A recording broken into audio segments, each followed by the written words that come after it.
देखो रिकॉर्डिंग का मैसेज गया और स्क्रीन शेयर है। Yes ma'am.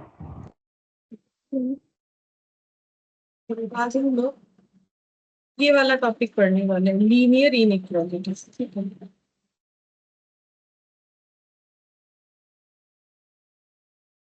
पहले हेडिंग कर दो, लीनियर इनइक्वालिटीज।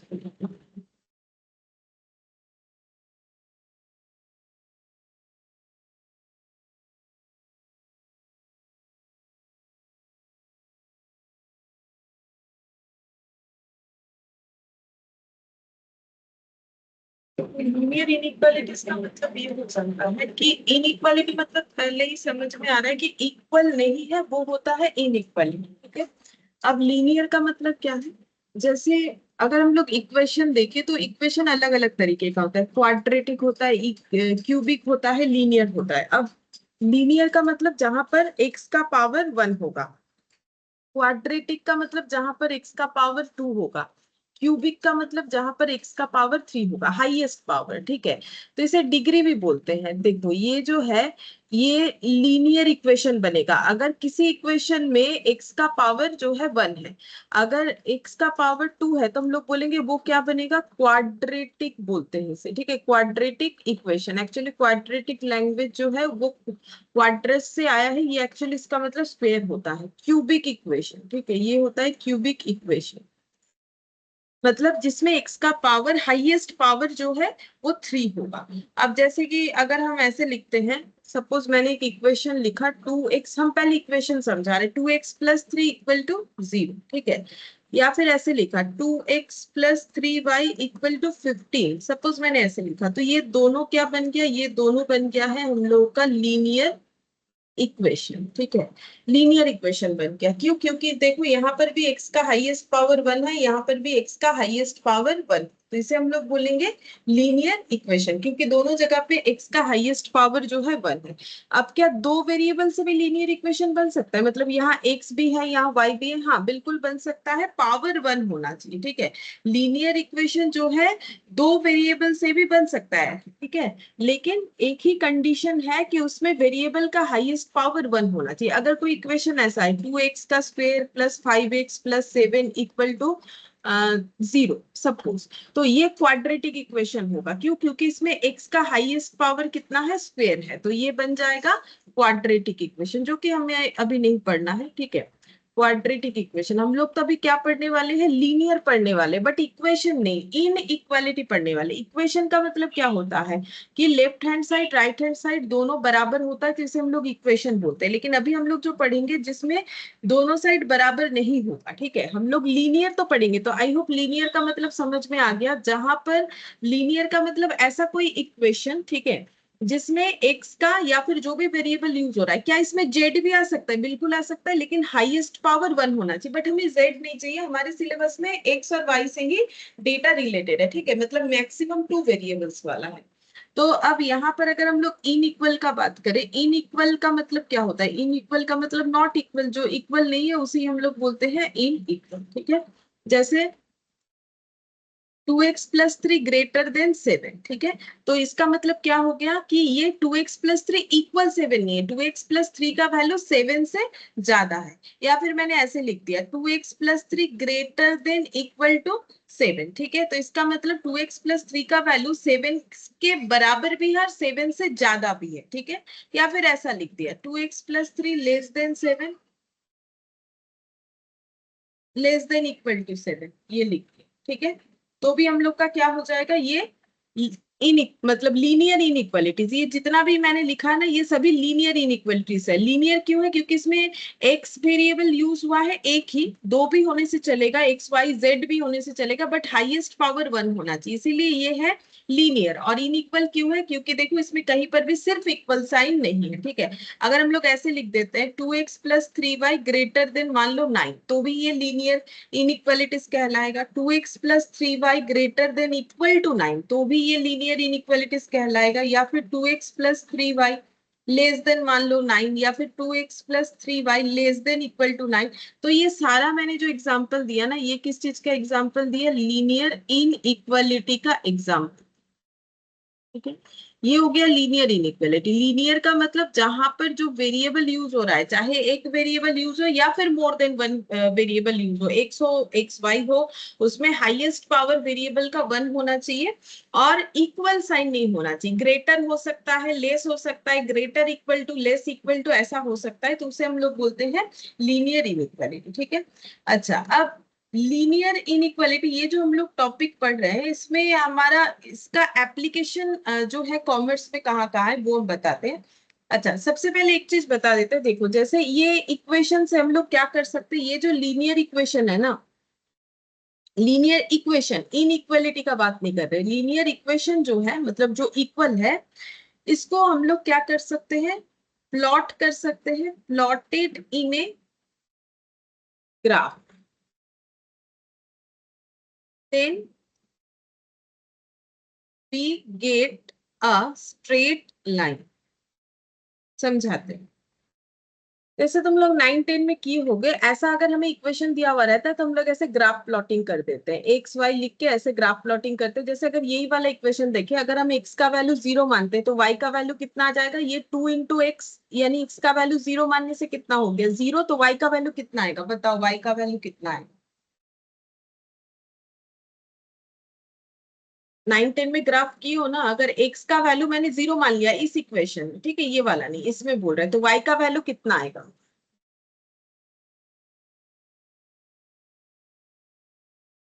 12। 5 आएगा ना। 2 into 0 plus 3y equal to 15, तो 0 प्लस 3y इक्वल टू 15, तो y इक्वल टू 15/3 यानी कि 5 आ जाएगा। ठीक है। अच्छा, अगर हम मान लो कि y का वैल्यू 0 मानते हैं, देन x का वैल्यू कितना आ जाएगा, 15/2। 15/2 आ जाएगा। ठीक है। तो अब इसको अगर ये थोड़ा सा एब्सर्ड आ गया, 15/2 जो भी हो, ये जस्ट हम समझाने के लिए बोल रहे हैं। अब इस चीज को हम लोग ऐसे ग्राफ में प्लॉट कर सकते हैं ना, जैसे 0 5 मतलब एक्स का वैल्यू 0 यानी ओरिजिन, और वाई का 5 मतलब 1 2 3 4 5, वाई ऊपर की तरफ जाता है। ठीक है। इस तरीके से हम लोग पॉइंट निकालते हैं, फिर उस पॉइंट, जैसे मान लो अलग अलग पॉइंट्स आ गए, जैसे ये एक्स का वैल्यू 15/2 मतलब 7.5, ठीक है, 7.5, तो मान लो 7.5 सपोज करो कि यहाँ पर है, मुझे भी नहीं पता कहाँ पर होगा क्योंकि मैंने तो ग्राफ पेपर लिया नहीं है। मान लो ये है मेरा 7.5 और y मेरा 0 है, तो ऐसे करके ये ऐड होके क्या हो गया, लाइन बन गया। ठीक है। तो इस तरीके से हम लोग क्या बनाते थे, लाइन बनाते थे। फिर ऐसे ही तुम लोग को दो इक्वेशन दिया जाता था, फिर दोनों लाइन ऐसे आपस में एक दूसरे को इंटरसेक्ट, यानी क्या बोलते हैं যেটাকে বাংলাতে বলে দুটো একে অপরকে কি বলে ওটাকে छेद करे जाए। ठीक है। तो वहां पर हम लोग क्या करते थे, फिर ये पॉइंट ढूंढते थे, मान लो और एक इक्वेशन उससे ऐसे लाइन बन गया, फिर इस पॉइंट का वैल्यू निकालते थे। नहीं करते हो, ग्राफ वाला पॉइंट अभी नहीं रहा क्या, जस्ट ऐसे ही पूछ रहे हैं। हमारे टाइम पे था 9 10 में ऐसे ग्राफ प्लॉटिंग होता था, क्या तुम लोग का ग्राफ प्लॉटिंग अभी और नहीं होता है, ऐसे ही पूछ रहे हैं। हाँ यस হয় না। मैम। 9 10 গ্রাফ প্লটিং আমাদের সময় তো বাংলা মিডিয়ামে ছিল, ঠিক আছে, সেটাই জিজ্ঞেস করছি। तो ऐसे करके होता है ग्राफ प्लॉटिंग। ठीक है। फिर ऐसे करके तुम लोग यहाँ से एक्स और वाई का वैल्यू नहीं निकालते हो, इक्वेशन सॉल्विंग वाला जो चैप्टर था, ठीक है, जहां पर तुम लोग इक्वेशन सॉल्व करने का अलग अलग मेथड सीखते हो। ठीक है। जैसे कि যেটাকে বাংলাতে বলে বজ্র গুণন পদ্ধতি, অপনয়ন, আর কি বলে ওটাকে যেটা সাবস্টিটিউট মেথডকে বাংলাতে কি বলে সব ভুলে গেছি, ইউজ করি না যে ভুলে যাচ্ছি, কি বলে জানো যেটাকে সাবস্টিটিউট মেথডটাকে বাংলাতে, পরিপূরক পদ্ধতি। हाँ, तो ये इसी चैप्टर में ग्राफ भी होता था। ठीक है, मुझे जितना याद आ रहा है इसी चैप्टर में ग्राफ भी होता था। तो ऐसे करके ग्राफ प्लॉट करके हम लोग एक्स वाई का वैल्यू निकालते थे। ठीक है। लेकिन क्या यहाँ पर हमें ग्राफ दिया जाएगा, नहीं। देखो, तुम लोग का एमसीक्यू है तो सोचो, नॉर्मल बात है ना, एक नंबर के लिए, क्योंकि हर एक क्वेश्चन 1 मार्क का होता है, तो क्या उसके लिए ग्राफ प्लॉटिंग देगा, नहीं देगा। ठीक है। ना तो वहां कोई ग्राफ पेपर दिया जाएगा कि तुम लोग ग्राफ को प्लॉट करो, ना तो तुम लोग को कोई ग्राफ पेपर कैरी करना है, ऐसा कुछ नहीं होने वाला। लेकिन चैप्टर को समझने के लिए हमें ग्राफ का कंसेप्ट पता होना चाहिए। मतलब नहीं पता है, तुम बता रहे हैं तो रिलेट करो, कभी ना कभी तो किया होगा ना। अभी मेरे पास जो है ग्राफ का कोई अरेंजमेंट है नहीं, जो कि चाहिए भी नहीं हमें। ठीक है। कि हम यहाँ पर ग्राफ, तो ये नॉर्मल ऐसे करके हम लोग दिखाई सकते हैं, इकोनॉमिक्स वगैरह में भी नॉर्मल ऐसे ही होता है, ग्राफ का कोई जरूरत नहीं, पेपर का, ग्राफ पेपर का। ठीक है। तो बिना ग्राफ पेपर के हम लोग समझ सकते हैं। तो देखो ये मैंने अभी जो बोला लीनियर इक्वेशन का, मान लो हमें दो लीनियर इक्वेशन दिया हुआ है, ठीक है, और दो लीनियर इक्वेशंस के पॉइंट्स को हम लोग ऐसे डिफाइन कर सकते हैं अपने मन से, एक्स का कुछ एक वैल्यू ले लिया तो वाई कुछ आएगा, ठीक है, वाई का कुछ एक वैल्यू ले लिया तो एक्स कुछ आएगा, फिर हम लोग दो स्ट्रेट लाइन बना के फिर उसका जो है पॉइंट को फाइंड आउट कर सकते हैं कि जहां पर ये इंटरसेक्ट किया उसका वैल्यू कितना है। तो बेसिकली अगर हम लोग लीनियर इक्वेशन को एक ग्राफ में प्लॉट करते हैं तो हमें एक स्ट्रेट लाइन मिलता है। एक लीनियर इक्वेशन को करते हो तो एक स्ट्रेट लाइन मिलेगा, दो लीनियर इक्वेशन को करोगे तो दो स्ट्रेट लाइन मिलेगा, ठीक है। तो लीनियर इक्वेशन को ग्राफ में प्लॉट करने से हमें मिलता है स्ट्रेट लाइन। लेकिन हम लोग तो यहाँ पर लीनियर इक्वेशन को ग्राफ में प्लॉट नहीं करेंगे, क्योंकि हम लोग तो पढ़ रहे हैं लीनियर इनइक्वालिटीज, मतलब इस तरीके की चीजों को हमें ग्राफ में प्लॉट करना है, ठीक है, इस तरीके की चीजों को जहां पर इक्वेशन हमें नहीं मिल रहा है, इनइक्वल चीज मिल रहा है, जैसे ग्रेटर देन 7, ठीक है। तो हमें ऐसे चीजों को ग्राफ में प्लॉट करना है, लेकिन सच में प्लॉट नहीं करके दिखाना है, बस चीज को समझना है। तो इससे कैसे क्वेश्चन होता है वो धीरे धीरे समझ में आएगा, लेकिन अभी जस्ट टॉपिक का ओवरव्यू समझो कि हम लोग करने क्या वाले। तो लीनियर इनइक्वालिटीज जो है वो अभी हम लोग पढ़ने वाले, लेकिन हम पहले ये समझा रहे हैं कि लीनियर इक्वेशन क्या होता है। लीनियर इक्वेशन का मतलब जहां पर वेरिएबल का जो हाईएस्ट पावर है वो 1 होगा, ठीक है। अब क्या वेरिएबल एक ही हो सकता है? नहीं, not necessary, x y z related हो सकता है, मैंने मैक्सिमम एक्स और वाई वाला दिखाया। अब नॉर्मली लीनियर इक्वेशन को जब हम लोग ग्राफ में प्लॉट करते हैं हमें पक्का पक्की स्ट्रेट लाइन मिल जाता है, लेकिन लीनियर इनइक्वालिटीज को जब ग्राफ में प्लॉट करोगे तो कोई इक्वेशन नहीं मिलने वाला, सॉरी कोई स्ट्रेट लाइन नहीं मिलने वाला। लीनियर इनइक्वालिटीज को जब प्लॉट करेंगे तो कोई स्ट्रेट लाइन नहीं मिलने वाला। यहाँ पर हमें मिलने वाला है सोल्यूशन स्पेस, यहाँ पर हमें क्या मिलने वाला है? Solution space. ये हम लिखवा देंगे, ठीक है, ये जस्ट अभी हम बता रहे हैं। तो जब हम लोग लीनियर इनइक्वालिटी को ग्राफ में प्लॉट करेंगे देन हमें क्या मिलेगा? सोल्यूशन स्पेस मिलेगा। अब ये सोल्यूशन स्पेस वगैरह क्या होता है वो हम समझाते हैं, ठीक है। अच्छा, अब इतना बता रहे हैं तो एक चीज और भी बता देते हैं कि ये लीनियर इनइक्वालिटीज का कॉमर्स में एप्लीकेशन क्या है। तो देखो कॉमर्स में इसका एप्लीकेशन क्या है लीनियर इनइक्वालिटीज का? इसमें एप्लीकेशन ये है, जैसे मान लो बिजनेस सेक्टर में हम लोग इस टेक्निक का मतलब इस मैथमेटिकल कंसेप्ट का यूज कर सकते हैं। कैसे? जैसे अगर मुझे मेरा प्रॉफिट का एजम्पशन लेना है, जैसे कि हम ये मान ही सकते हैं ना कि मुझे इस साल कम से कम 10 लाख प्रॉफिट कमाना है, तो उसको हम लोग इंग्लिश में क्या बोलते हैं? Profit at least. कम से कम का मतलब होता है एटलीस्ट 10 लाख, ठीक है। मुझे कम से कम 10 लाख का प्रॉफिट कमाना है। अगर हम प्रॉफिट को एक्स मानते हैं, मान लो हम प्रॉफिट को एक्स मान रहे हैं, तो मुझे क्या लिखना चाहिए? एक्स ग्रेटर देन 10 लिखना चाहिए, ग्रेटर देन इक्वल टू 10 लिखना चाहिए, लेस देन 10 लिखना चाहिए, लेस देन इक्वल टू 10 लिखना चाहिए। मुझे बताओ इस चीज को, इस लैंग्वेज को तुम लोग इनइक्वालिटीज से मुझे बताओ, इनइक्वालिटीज में क्या क्या यूज होता है? Greater than, equal, less than equal, ये सारी चीज यूज होते हैं, ये चार चीज यूज होते हैं, ठीक है। तो मुझे एक चीज बताओ कि प्रॉफिट एटलीस्ट 10 लाख को कैसे दिखाओगे? Greater than equal to 10।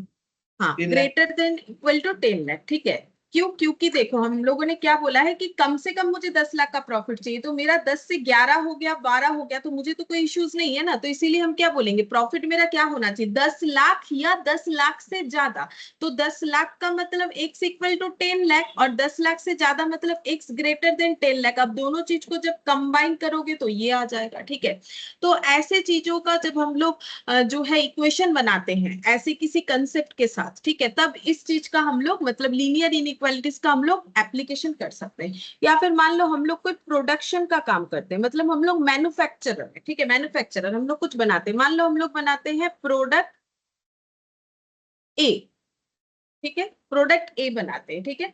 अब प्रोडक्ट ए बनाने के लिए हमें क्या चाहिए? हमें रॉ मटेरियल चाहिए, मतलब कोई भी प्रोडक्ट बनाओगे उसके लिए रॉ मटेरियल चाहिए ना। जैसे घर पे रोज खाना बनता है तो रॉ मटेरियल क्या है? वेजिटेबल्स है, ठीक है, दाल है, चावल है, ये सब रॉ मटेरियल है। फिर इससे क्या करते हैं? घर पे माँ इससे जो है हमें खाना बना के देते हैं, ठीक है। तो ये रॉ मटेरियल्स हो गया, और यहाँ पर लेबर भी चाहिए, ठीक है, लेबर भी चाहिए। जैसे फैक्ट्री में जब प्रोडक्शन का काम होता है तो कोई भी चीज प्रोड्यूस हो रहा है, जैसे मान लो तुम लोग जो लैपटॉप फोन जो भी यूज कर रहे हो तो वो भी तो कहीं ना कहीं प्रोड्यूस हुआ होगा, तो उसका भी कुछ रॉ मटेरियल्स रहा होगा, ठीक है। जैसे ये बोर्ड होता है उसका, ठीक है, मदर बोर्ड होता है, ये होता है, तो बहुत सारा चीज, स्क्रीन है, ये है, तो ये सारी चीज कहीं ना कहीं बनते होंगे, ठीक है। फिर जो है स्किल्ड पर्सन जो जिनको ये पता है वो सारी चीजों को असेंबल करते हैं, जोड़ते हैं, ठीक है, तो लेबर, ठीक है, लेबर का ये। अब मान लो कि हम लोग जो ये प्रोडक्ट ए बनाते हैं, इसका जो रॉ मटेरियल है उसका मार्केट में चल रहा है क्राइसिस, ठीक है। क्राइसिस मतलब वो मार्केट में बहुत ही कम मिल रहा है। मान लो वो मार्केट में मिल रहा है सिर्फ 100 केजी, एग्जाम्पल के तौर पे, ठीक है।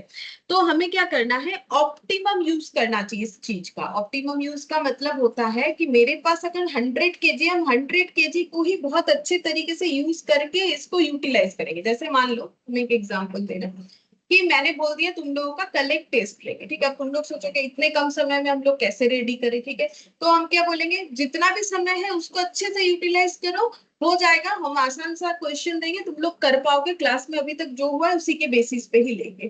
तो तुम लोगों को क्या करना है, अब देखो कोई बोलेगा हम एग्जाम देंगे ही नहीं, तो वो तो मेरे कंट्रोल में नहीं है। हम क्या बोल सकते हैं, देखो तुम लोग छोटे छोटे, इतने भी छोटे बच्चे तो हो नहीं कि हम डांटे, या मतलब डांटते तो है ही हम, ठीक है, मारे ऐसा करे या फिर पेरेंट्स को बोले, ऐसा तो नहीं करेंगे ना। हम क्या बोलेंगे, क्यों नहीं दिए, इतना ही बोलेंगे, ठीक है। और क्या बोल सकते हैं, बोलो।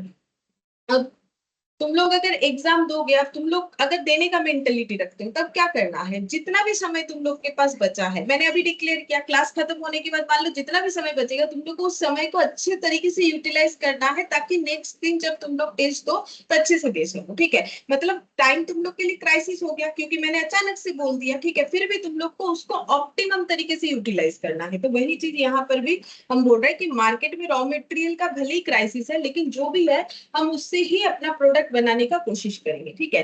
तो अगर मेरे पास 100 केजी रॉ मटेरियल, इससे ज्यादा नहीं है, तो इसके लिए अगर हम लीनियर इनइक्वालिटीज का यूज करें कि भाई मुझे ये 100 केजी रॉ मटेरियल को ऑप्टिमम तरीके से यूज करना है, तो मुझे ये 100 केजी, मान लो रॉ मटेरियल को हम एक से डिनोट कर रहे हैं फॉर एग्जाम्पल, तो मुझे इसको कैसे दिखाना चाहिए कि मेरा ये एक्स जो है, मतलब रॉ मटेरियल, ये मेरे पास क्या है, ग्रेटर देन 100 केजी है, लेस देन 100 केजी है, या less than equal to 100 kg है, या greater than equal to 100 kg है, क्या बोलोगे तुम। Less than equal to 100 kg.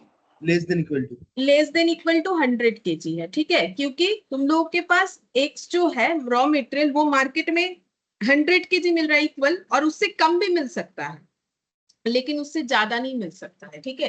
क्यों, क्योंकि क्राइसिस है ना। मैक्सिमम 100 केजी मिलेगा। जैसे देखो मैंने अभी डिक्लेयर किया, मैंने बोला कल 9:30 बजे क्लास लेंगे, एग्जाम के तौर पे, ठीक है। 9:30 बजे एग्जाम लेंगे। अब तुम लोग के पास कितना घंटा बच रहा है, ठीक है, तो उतना ही मैक्सिमम बचेगा। और तुम लोग अगर इधर उधर का कुछ करोगे, ठीक है, वो तो करोगे थोड़ी ना, बैठे बैठे पढ़ते ही जाओगे, ये तो पॉसिबल नहीं है ना। अपना जो भी थोड़ा बहुत जो है खाना पीना करना है, ठीक है, जो भी करना है, थोड़ा बहुत एक्टिविटी कुछ तो करोगे, थोड़ा बहुत चलोगे फिरोगे, थोड़ी ना बैठ बैठ के ऐसा कोई पढ़ सकता है, ऐसे तो पॉसिबिलिटीज नहीं होता ना। तो तुम लोग के पास जो टाइम है, मान लो तुम लोग के पास बच रहा है 24 आवर्स, एग्जाम्पल दे रहे हैं, ठीक है, मैंने इतना काउंट नहीं किया, बोल रहे 24 आवर्स, तो मैक्सिमम 24 आवर्स है। 24 से कम हो सकता है, ज्यादा तो हो नहीं सकता है, ठीक है। तो वैसे ही अगर मार्केट में 100 केजी ही रॉ मटेरियल मिल रहा है, तो मैक्सिमम 100 केजी मिल सकता है, उससे कम मिल सकता है, लेकिन उससे ज्यादा नहीं मिल सकता है, क्योंकि ये चीज क्राइसिस में चल रहा है। तो इस तरीके की थिंकिंग को हम लोग लीनियर इनइक्वालिटी से जो है सोच सकते हैं। मतलब ये मैंने जस्ट एप्लीकेशन बता दिया कि भाई ये चैप्टर का एप्लीकेशन हमारे कॉमर्स में कैसे होता है, ठीक है, क्योंकि हम लोग तो नहीं, तो तुम लोग को लगेगा कि यार हम लोग साइंस वाला मैथ्स पढ़ रहे हैं। देखो मैथ्स मैथ्स मैथ्स होता है, ठीक है, हर जगह पे इसका यूटिलाइजेशन, ऐसा नहीं है कि साइंस में ही है कॉमर्स में नहीं है, ऐसा कुछ नहीं है, इवन आर्ट्स में भी हो सकता है, ठीक है। तो वही चीज यहाँ पर लीनियर इनइक्वालिटीज का मैंने तुम लोग को बताया कि इसका यूज कैसे होता है। तो मुझे एक बार जस्ट बोलो, क्या यहाँ तक तुम लोगों को सबको क्लियर है कि हम लोग पढ़ने क्या वाले। Yes, ma'am. Yes, ma'am. अच्छा, किसी को कोई डाउट तो नहीं है, देख लो।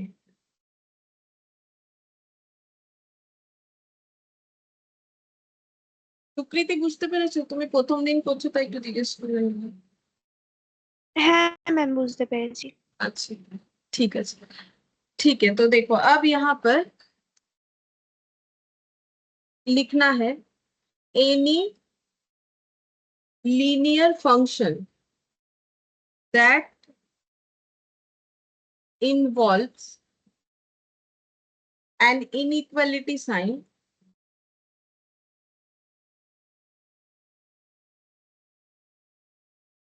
is linear inequality।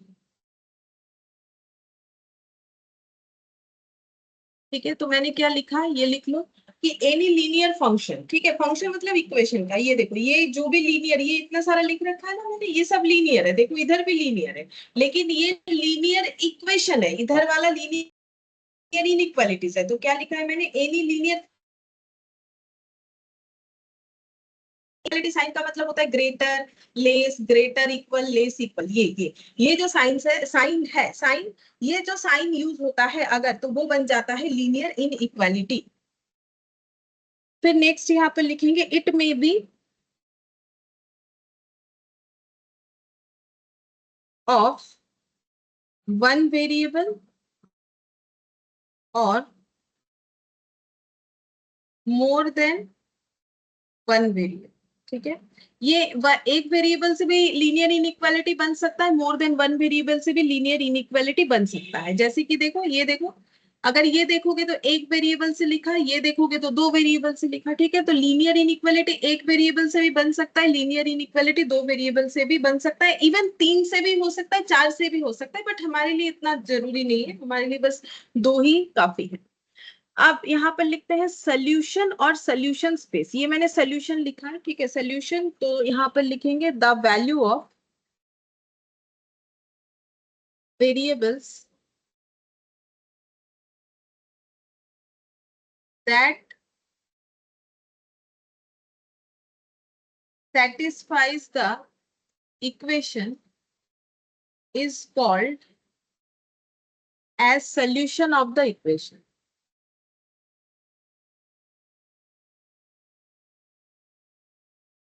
और solution space,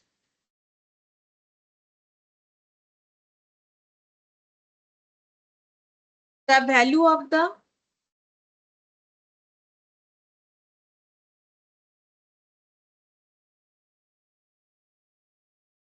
variables that satisfies inequality are called the solution space, is also called, ऐसे एस एस भी लिख देते हैं, ठीक है, मतलब सोल्यूशन स्पेस, तो एस एस ऐसे भी लिख के दिया जाता है। तो सोल्यूशन और सोल्यूशन स्पेस में फर्क क्या है, तो सोल्यूशन का मतलब देखो सिंपल सा बात है, जैसे मान लो मैंने कोई भी एक रैंडमली हम इक्वेशन ले लेते हैं, 2x+5 इक्वल टू, यहाँ पर मैंने ले लिया, सपोज करो कि यहाँ पर मैंने ले लिया, कितना ले, -7, तो मुझे बोलो x का वैल्यू कितना आ जाएगा, अगर मैंने ये एक इक्वेशन लिया है तो यहाँ पर x का वैल्यू कितना हो जाएगा,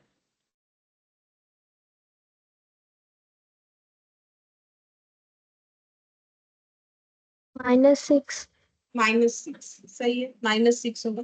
ये 5 इधर आ जाएगा, सिंपल है, देखो 5 इधर आ जाएगा तो -5 हो जाएगा, 2x इक्वल टू -12 हो जाएगा, x इक्वल टू -12/2 यानी कि -6 हो जाएगा। तो ये -6 जो है ना, ये है इस इक्वेशन का सोल्यूशन। तुम लोग लिखते हो ना कि इसका सोल्यूशन या फिर आंसर ये हो गया, तो देख लो मैंने डेफिनेशन क्या लिखवाया है, मैंने डेफिनेशन याद नहीं करना है, बस समझना है। The value of the variables, ठीक है, यहाँ पर एक ही वेरिएबल है x, ठीक है, इस x का वैल्यू मैंने क्या निकाला, -6, ठीक है, ये -6 इस इक्वेशन को सेटिस्फाई कर रहा है। सेटिस्फाई करने का मतलब इस इक्वेशन में पुट करने से आंसर आ जाएगा, मतलब अगर हम लोग x के जगह -6 पुट करते हैं, ये देखो इस इक्वेशन में, तो हमें -7 जरूर मिलेगा, यही बोल रहा है, मतलब सेटिस्फाई करेगा इस इक्वेशन, ठीक है। ये हो गया इक्वेशन सोल्यूशन, बट हमें सोल्यूशन से ज्यादा कुछ काम नहीं है इस चैप्टर में, यहाँ पर हमें सोल्यूशन स्पेस से काम है। अब ये सोल्यूशन स्पेस फिर क्या होता है, तो इससे इतना समझो कि एक आंसर नहीं होगा, बहुत सारा आंसर जब होता है तब हम लोग उसको बोलते हैं सोल्यूशन स्पेस, ठीक है। तो अब सोल्यूशन स्पेस कैसे होगा, देखो यहाँ पर, ऐसे मान लो मैंने एक लीनियर इनइक्वालिटीज लिखा, एग्जाम्पल के तौर पे 4x - 5 मैंने लिख दिया <11, ठीक है। अब इसको कैसे सॉल्व करते, इधर 4x रखा, ये 11 इधर 5 लेके आ गए, ठीक है, फिर 4x, ये 16 हो गया, तो x,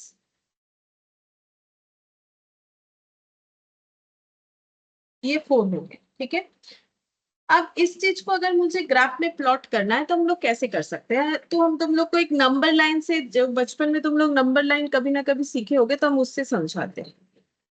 ये मैंने एक लाइन बना ली, यहाँ मिडिल में लिख दिया 0, इधर सब पॉजिटिव हो जाएगा।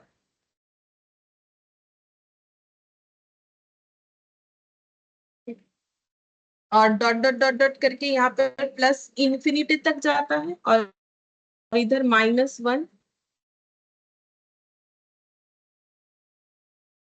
4 डॉट डॉट डॉट डॉट करके -इन्फिनिटी तक जाता है। ठीक है, अच्छा अब यहाँ पर x का वैल्यू लेस देन 4 का मतलब क्या क्या वैल्यूज होगा? x का वैल्यू लेस देन 4 का मतलब ये हो जाएगा कि x का वैल्यू 4 से कम होने वाला हर एक डेटा होगा, 4 से कम होने वाला हर एक डेटा जो है x का वैल्यू होगा। ठीक है, 4 से कम होना चाहिए।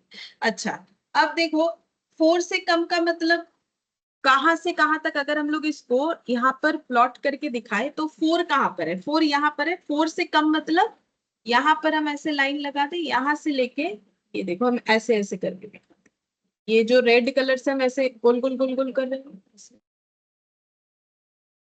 ये पूरा साइड, ये पूरा साइड, ये पूरा साइड जो है मेरा सोल्यूशन है। ठीक है, सोल्यूशन। ये देखो मैंने क्या किया है, एक चीज अगर तुम लोग देखोगे मैंने 4 से टच नहीं किया है। ठीक है, अगर तुम लोग देखोगे तो मैंने 4 से टच नहीं करवाया है, 4 से थोड़ा सा साइड लगा के पूरा इधर तक किया है। ठीक है, पूरा इधर तक किया है।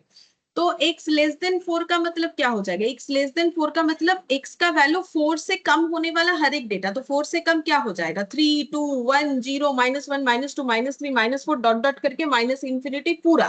लेकिन 4 भी तो नहीं होना चाहिए ना, क्योंकि मैंने क्या बोला है, x लेस देन 4 बोला है, तो इसीलिए मैंने 4 से टच करते हुए नहीं किया है, 4 से थोड़ा सा हटा के करना पड़ेगा। 4 से हम लोग टच नहीं कर सकते, बिकॉज x लेस देन 4 का मतलब उसमें 4 कवर अप नहीं होता है।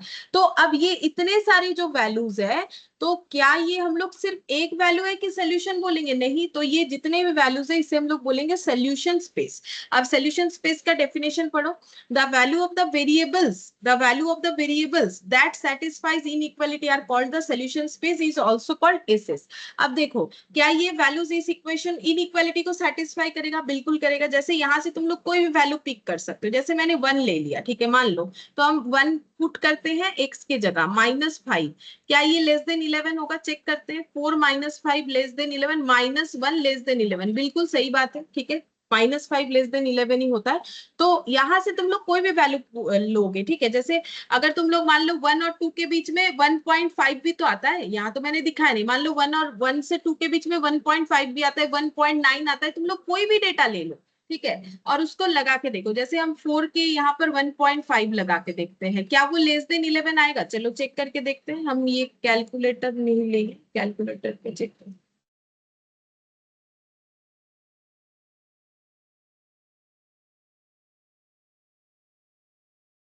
4 इंटू 1.5,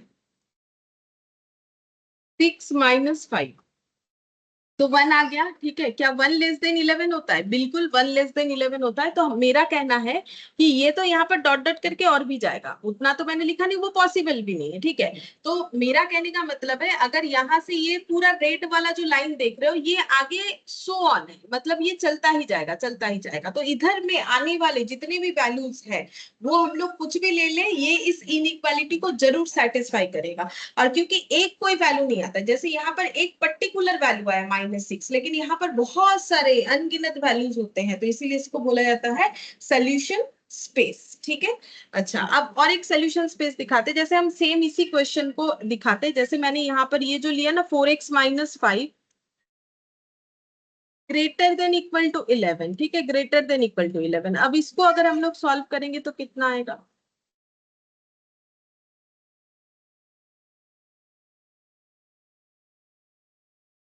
4 आ गया। ठीक है, अब इसको अगर हम नंबर लाइन में प्लॉट करते हैं तो कैसे दिखेगा?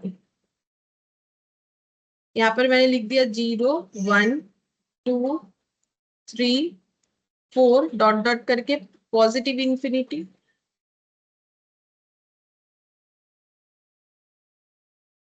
-4 मान लो यहाँ पर नेगेटिव इंफिनिटी। ठीक है, अब मुझे क्या बोला है, x का वैल्यू क्या होना चाहिए? x का वैल्यू होना चाहिए लेस देन इक्वल टू 4, ठीक है। तो अब मेरा जो ये सोल्यूशन स्पेस है वो कैसे होगा, ये पूरा 4 से चिपकते हुए होगा, ठीक है, 4 से चिपक जाएगा।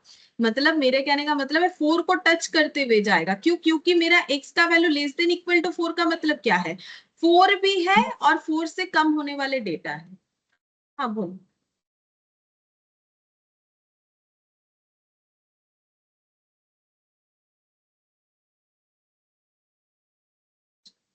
मुझे ऐसा लगा शायद। ठीक है, तो देखो यहाँ पर ये दोनों में फर्क समझ में आ गया कि x जब ग्रेटर देन इक्वल टू 4, मतलब इसका मतलब सॉरी लेस देन से मैंने एग्जांपल दिया। लेस देन 4 का मतलब 4 से कम होने वाला हर एक data, less than equal to 4 मतलब 4 एंड 4 से कम होने वाला हर एक डेटा। तो यहाँ पर 4 भी इंक्लूड हो जाएगा। तो ये दोनों में फर्क समझ में आया, जब 4 इंक्लूड होगा तो 4 से चिपकते हुए जाएगा, और जब 4 एक्सक्लूड होगा तो 4 से हट हट के जाएगा। मतलब 4 पे टच नहीं होना चाहिए, 4 को साइड रखते हुए होना चाहिए। बोलो, समझ में आया ये दोनों चीज? Yes, ma'am. ठीक है, तो अब हम लोग यहाँ पर देखो, मैंने तो अपने हिसाब से ड्रॉ किया, शायद मेरा ड्रॉ उतना अच्छा ना हो क्योंकि हम तो फ्री हैंड में कर रहे हैं। लेकिन देखो यहाँ पर तुम लोग के मैट में जो किया हुआ है हम वो दिखाते। देखो यहाँ पर, देखो यहाँ पर क्या दिया हुआ है,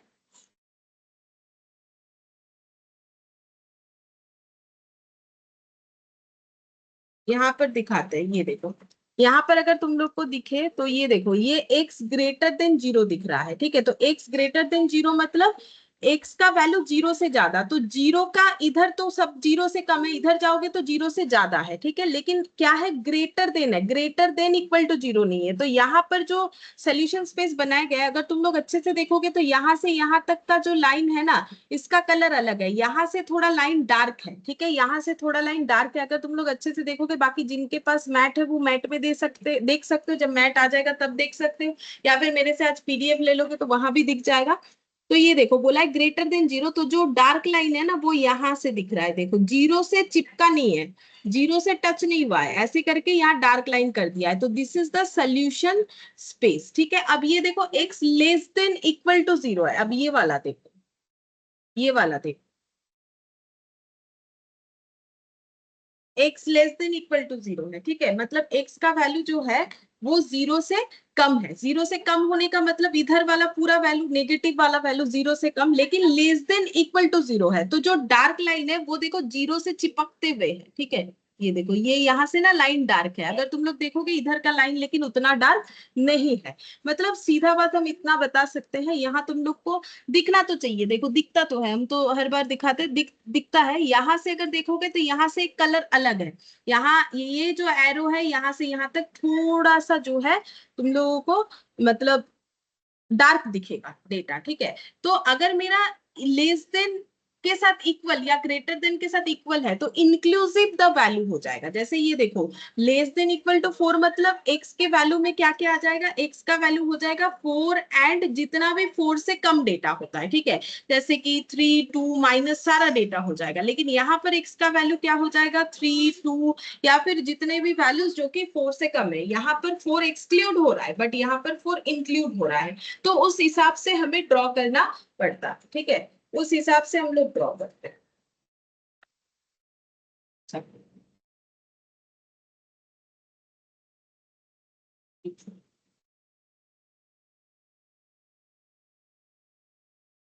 अच्छा, अब देखो, जब हम लोग ग्राफ प्लॉट करते हैं, ठीक है, तो हम लोग उसको ऐसे बोलते हैं, शेडिंग करेंगे। यहाँ पर हम लोग ना शेडिंग करेंगे, शेडिंग इन ए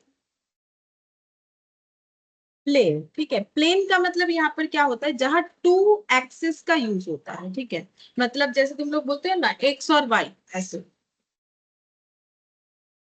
ये एक्स होता है हमेशा, ये वाई होता है, ठीक है।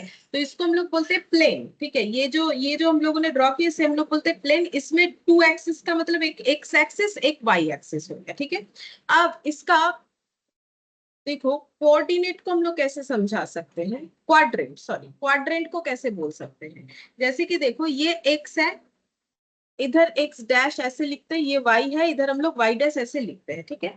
तो एक्स का ये पॉजिटिव साइड है, ठीक है, और x का ये नेगेटिव साइड होता है। मतलब मान लो x का वैल्यू अगर -1 है तो हम लोग इधर प्लॉट करते हैं। अगर तुम लोग थोड़ा सा याद करोगे तो देख सकते हो कि ये तो हो बोल रहे हो ग्राफ। अगर मान लो x का वैल्यू हमारा पॉजिटिव है, ठीक है, x का वैल्यू नेगेटिव है तो इधर प्लॉट होता है, पॉजिटिव है तो इधर प्लॉट होता है। अब मान लो y का वैल्यू पॉजिटिव है, तो पॉजिटिव होने से y हमेशा ऊपर पॉजिटिव वैल्यू देता है, ठीक है, y हमेशा ऊपर पॉजिटिव देता है, नीचे की तरफ y क्या देता है, नेगेटिव वैल्यू देता है, ठीक है। तो हम ये दो अलग अलग कलर से दिखा दें।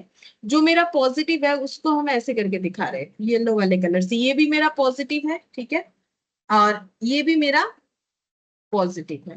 और जो मेरा नेगेटिव साइड है वो कुछ ऐसा है, ये मेरा नेगेटिव है और ये मेरा नेगेटिव है, ठीक है। लेकिन ये y का नेगेटिव है, y नीचे की तरफ नेगेटिव होता है, ठीक है, और जो ऊपर की तरफ है वो मेरा पॉजिटिव होता है। मतलब सीधा बात है, y के लिए अगर हम बोले, ठीक है, y के लिए अगर हम बोले तो पॉजिटिव वो अप साइड में होता है, ठीक है, अप साइड में पॉजिटिव होता है, और y जो है वो नेगेटिव डाउन साइड में होता है, ठीक है।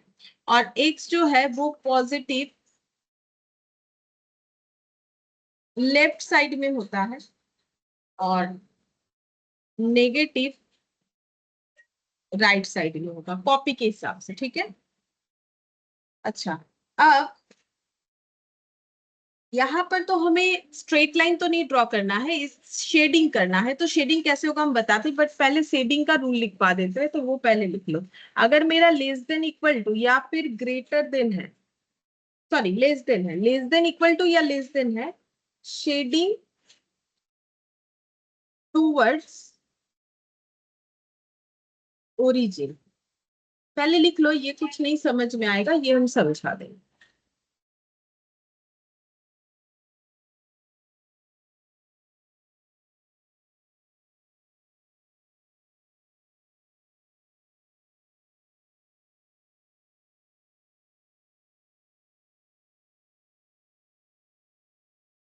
Line passes through origin and less than equal to sign available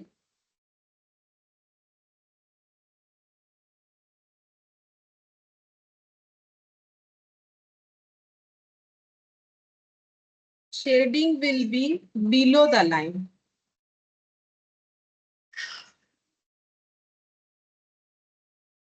और यहाँ पर line passes through origin and greater than equal sign available, shading will be above the line, ठीक है। तुम लोग एक बार लिखो तो हम एक सेकेंड आते हैं।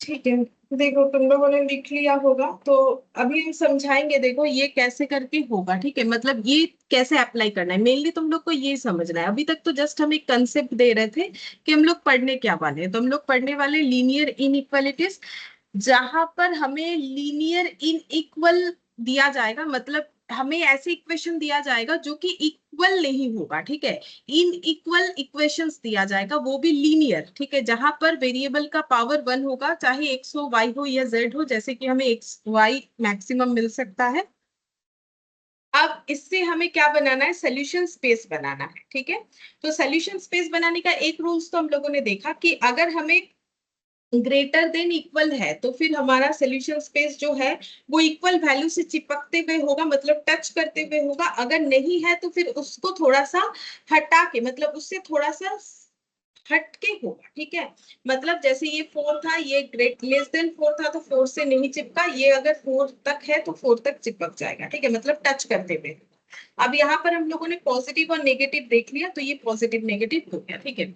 अच्छा, अब यहाँ पर मैंने कुछ रूल्स लिखा है, ये रूल्स ही हमारे लिए मेन बात है, और ये पॉजिटिव नेगेटिव वाला हमें समझना पड़ेगा। अब ये पॉजिटिव नेगेटिव को देखते हुए हम तुम लोग को यहाँ पर तुम लोग के मैथ से 2-3 चीज समझाते हैं। जैसे कि देखो यहाँ पर ये वाला अच्छे से समझो, ठीक है। देखो यहाँ पर क्या दिया हुआ है, मैंने ये थोड़ा सा जूम कर दिया ताकि तुम लोग को आराम से दिखे, ठीक है। देखो यहाँ पर क्या किया गया है, x ग्रेटर देन 0, ठीक है। x ग्रेटर देन 0 का मतलब क्या हो जाता है, x का वैल्यू पॉजिटिव होगा कि नेगेटिव, x का जो भी वैल्यू होगा, अगर x ग्रेटर देन 0 है तो x का जो भी वैल्यू होगा वो पॉजिटिव होगा कि नेगेटिव? पॉजिटिव होगा। पॉजिटिव। पॉजिटिव होगा। तो x पॉजिटिव किधर है, अभी मैंने सिखाया तो तुम लोग ने ग्राफ तो कभी किया, ये तो x पॉजिटिव किधर है, x पॉजिटिव किधर है, इधर, ठीक है। देखो और हाँ, हाँ ये देखो, ये मैंने यहाँ ग्राफ बना दिया इस तरीके से, ठीक है। अब x का पॉजिटिव साइड किधर है, x का पॉजिटिव साइड ये वाला है, ठीक है। ये वाला x का पॉजिटिव साइड है।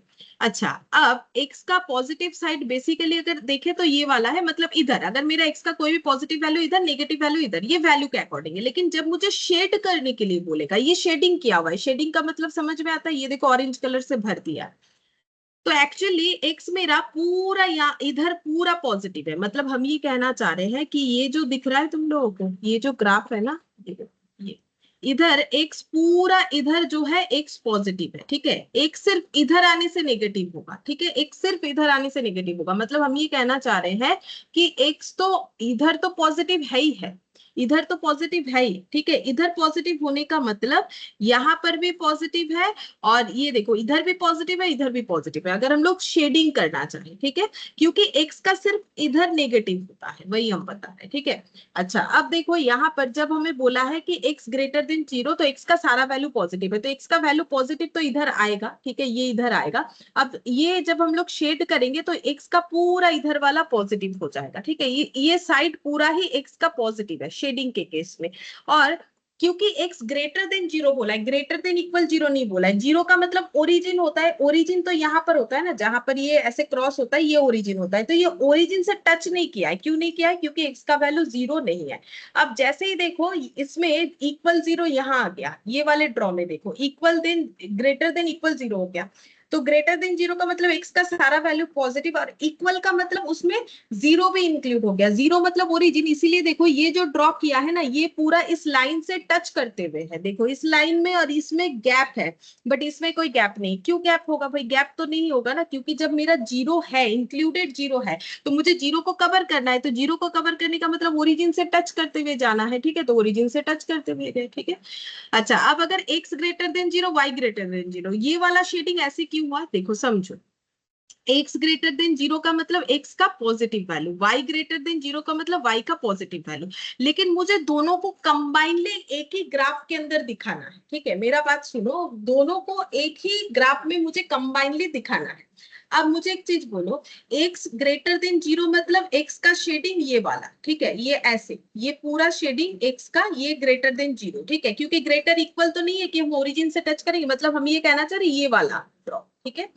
अब y ग्रेटर देन 0 मतलब ड्रॉ फिर कैसे देखने में होगा, देखो हम दिखाते हैं। y ग्रेटर देन 0 मतलब ड्रॉ कैसे देखने में होगा, हम दिखा देते हैं।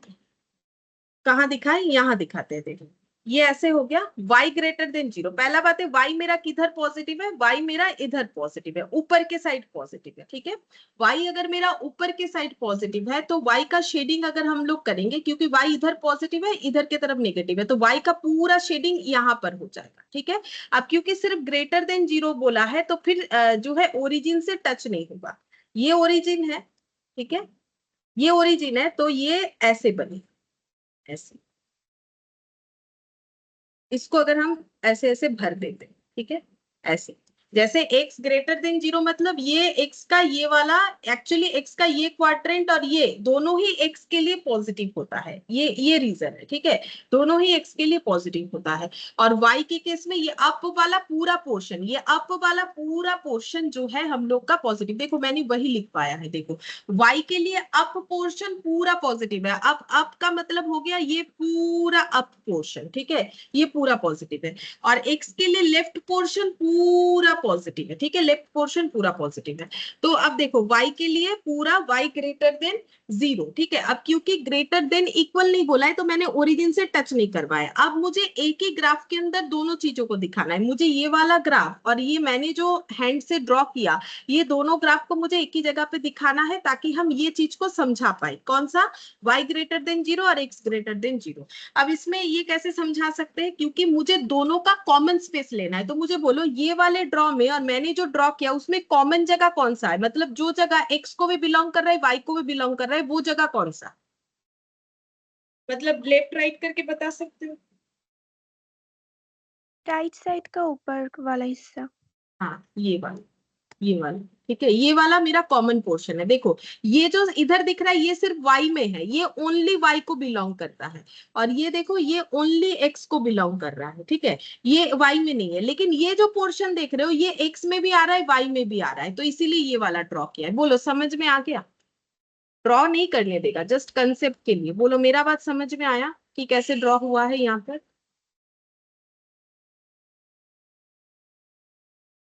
Yes ma'am. अच्छा अब देखो x greater than equal to 0 और y greater than equal to 0 अगर बोलेगा तो मेरा यही वाला ड्रॉ होगा, बस फर्क क्या हो जाएगा बोलो तो, देख के ही बताओ फर्क क्या हो जाएगा। मेरा सेम यही वाला ड्रॉ होगा ना, क्योंकि यहाँ पर तो ग्रेटर देन और ग्रेटर देन वाला 0 वाला पोर्शन तो हो रहा है, बस इक्वल होने से क्या होगा, ओरिजिन को जो शेडिंग है वो ओरिजिन से क्या होगा, टच होगा। टच होगा, ठीक है, जो शेडिंग है वो ओरिजिन से टच होगा। बोलो ये मेन 4 पॉइंट है, ये समझ में आता है मैंने अभी जो बताया? Yes ma'am. ठीक है, तो अगर ये हमें समझ में आता है तो अब हम लोग धीरे धीरे एक एक करके क्वेश्चन कर सकते हैं, ठीक है। अब तुम लोग को हम सिखाते हैं, देखो कैसे करके होगा, फिर से हम कोशिश कर रहे हैं सिखाने का। अभी तो मैंने तुम लोग को बुक से देख के बोला, अब एक थोड़ा सा हम फ्री हैंड में भी करके दिखाएंगे, तुम लोग भी अपने हाथों से कॉपी में करो तो और भी समझ में अच्छे से आने लगेगा, ठीक है। तो हम एक एग्जाम्पल लेते हैं अपने मन से, एग्जाम्पल 1, ठीक है। तो मैंने इक्वेशन लिया 3x + y < 6। अगर इसको तुम लोग को बोले कि ग्राफ पेपर में प्लॉट करो तो तुम लोग को स्टेप 1 क्या करना चाहिए, सबसे पहले सबसे पहले लाइन ड्रॉ होगा, ठीक है। तो लाइन ड्रॉ होगा, उसके बाद हम लोग करेंगे शेडिंग करेंगे, ठीक है, शेडिंग रीजियन फाइंड आउट करेंगे। अच्छा तो लाइन ड्रॉ करने का मतलब मैंने थोड़ी देर पहले तुम लोग को स्टार्टिंग में बताया था कि स्ट्रेट लाइन तभी बन सकता है जब मेरा इनइक्वालिटीज ना हो कि इक्वल। तो मेरा कोई भी साइन क्यों ना हो, सबसे पहले मुझे उसको इक्वल साइन देके लिखना है, मतलब मेरा लेस देन इक्वल हो, ग्रेटर देन हो या ग्रेटर देन इक्वल हो, मुझे इक्वल देके लिखना पड़ेगा, ठीक है। तो मैंने पहले ये लिख दिया। अब मुझे बोले एक स्ट्रेट लाइन ड्रॉ करने के लिए मुझे मिनिमम कितना पॉइंट चाहिए कि मेरा इतना पॉइंट होने से स्ट्रेट लाइन बन जाएगा। स्ट्रेट लाइन बनाने के लिए मुझे कितने सारे पॉइंट्स चाहिए मिनिमम?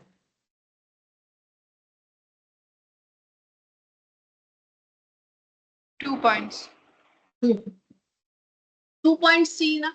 अगर मेरे पास 2 पॉइंट होगा तो मेरा स्ट्रेट लाइन नहीं बन जाएगा, मुझे मिनिमम तो 2 ही पॉइंट चाहिए, 2 से ज्यादा तो नहीं चाहिए। तो मुझे लाइन ड्रॉ करना है तो मुझे 2 पॉइंट्स चाहिए, तो 2 पॉइंट्स अगर मुझे चाहिए तो हम वो 2 पॉइंट्स कैसे आइडेंटिफाई करें? तो जैसे तुम लोग 9 10 में ग्राफ किए थे, अब 3x + y है तो तुम लोग को क्या क्या पॉइंट्स चाहिए, इस तरीके से पॉइंट्स चाहिए ना, x, y फॉर्म में।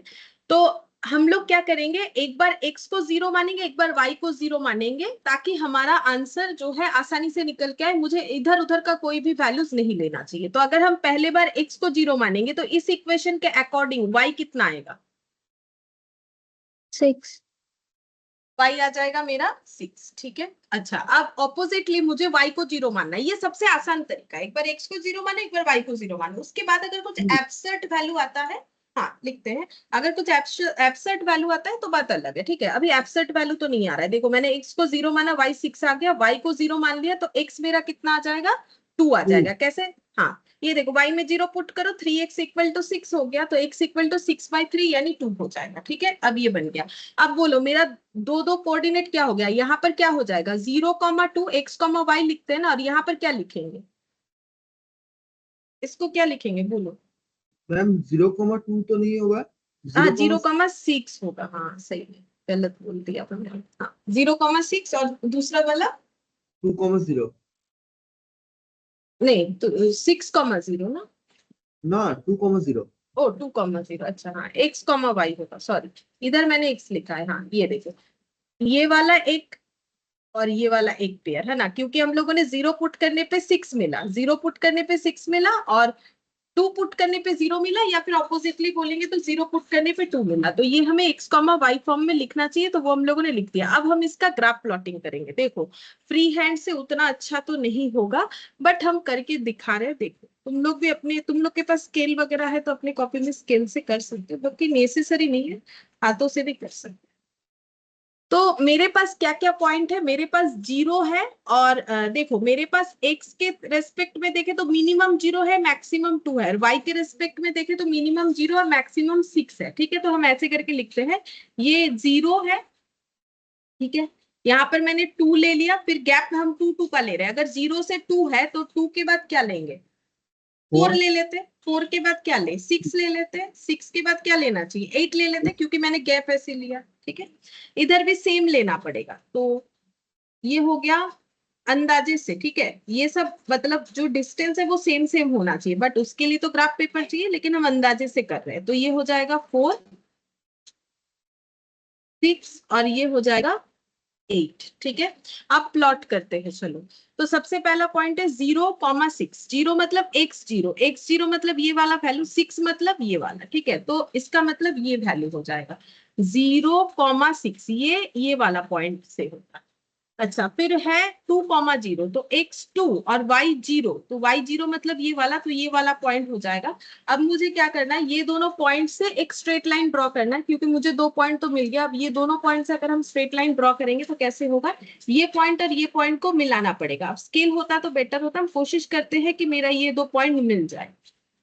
थोड़ा सा हट गया, एक बार और ट्राई करते हैं, अगर नहीं बात तो ऐसे ही रख देंगे। ठीक है, क्योंकि उतना पॉसिबल नहीं हो रहा है फ्री हैंड से। चलो, ये स्ट्रेट लाइन तो हुआ नहीं, थोड़ा सा जो है कर्व हो गया है, कभी कभी अच्छे से हो जाता है।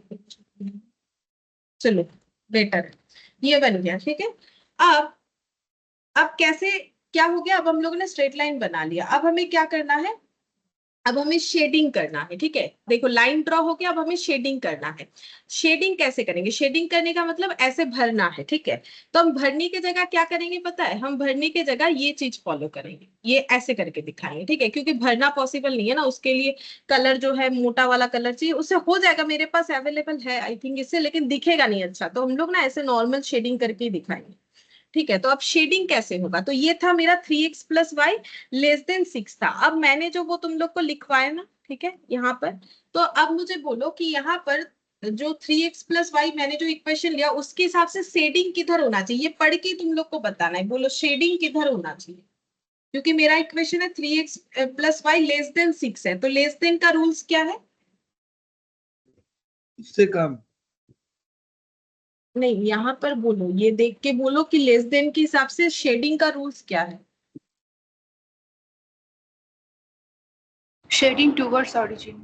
हाँ लिखा हुआ है शेडिंग टूवर्ड्स ओरिजिन होना चाहिए, ये लिखा हुआ है ना, ये पढ़ना है। ठीक है, ये यही वाला क्यों चूज हुआ, बिकॉज मेरा ये लेस देन है, तो लेस देन इक्वल टू या फिर और लेस देन होने से शेडिंग टूवर्ड्स ओरिजिन होना चाहिए।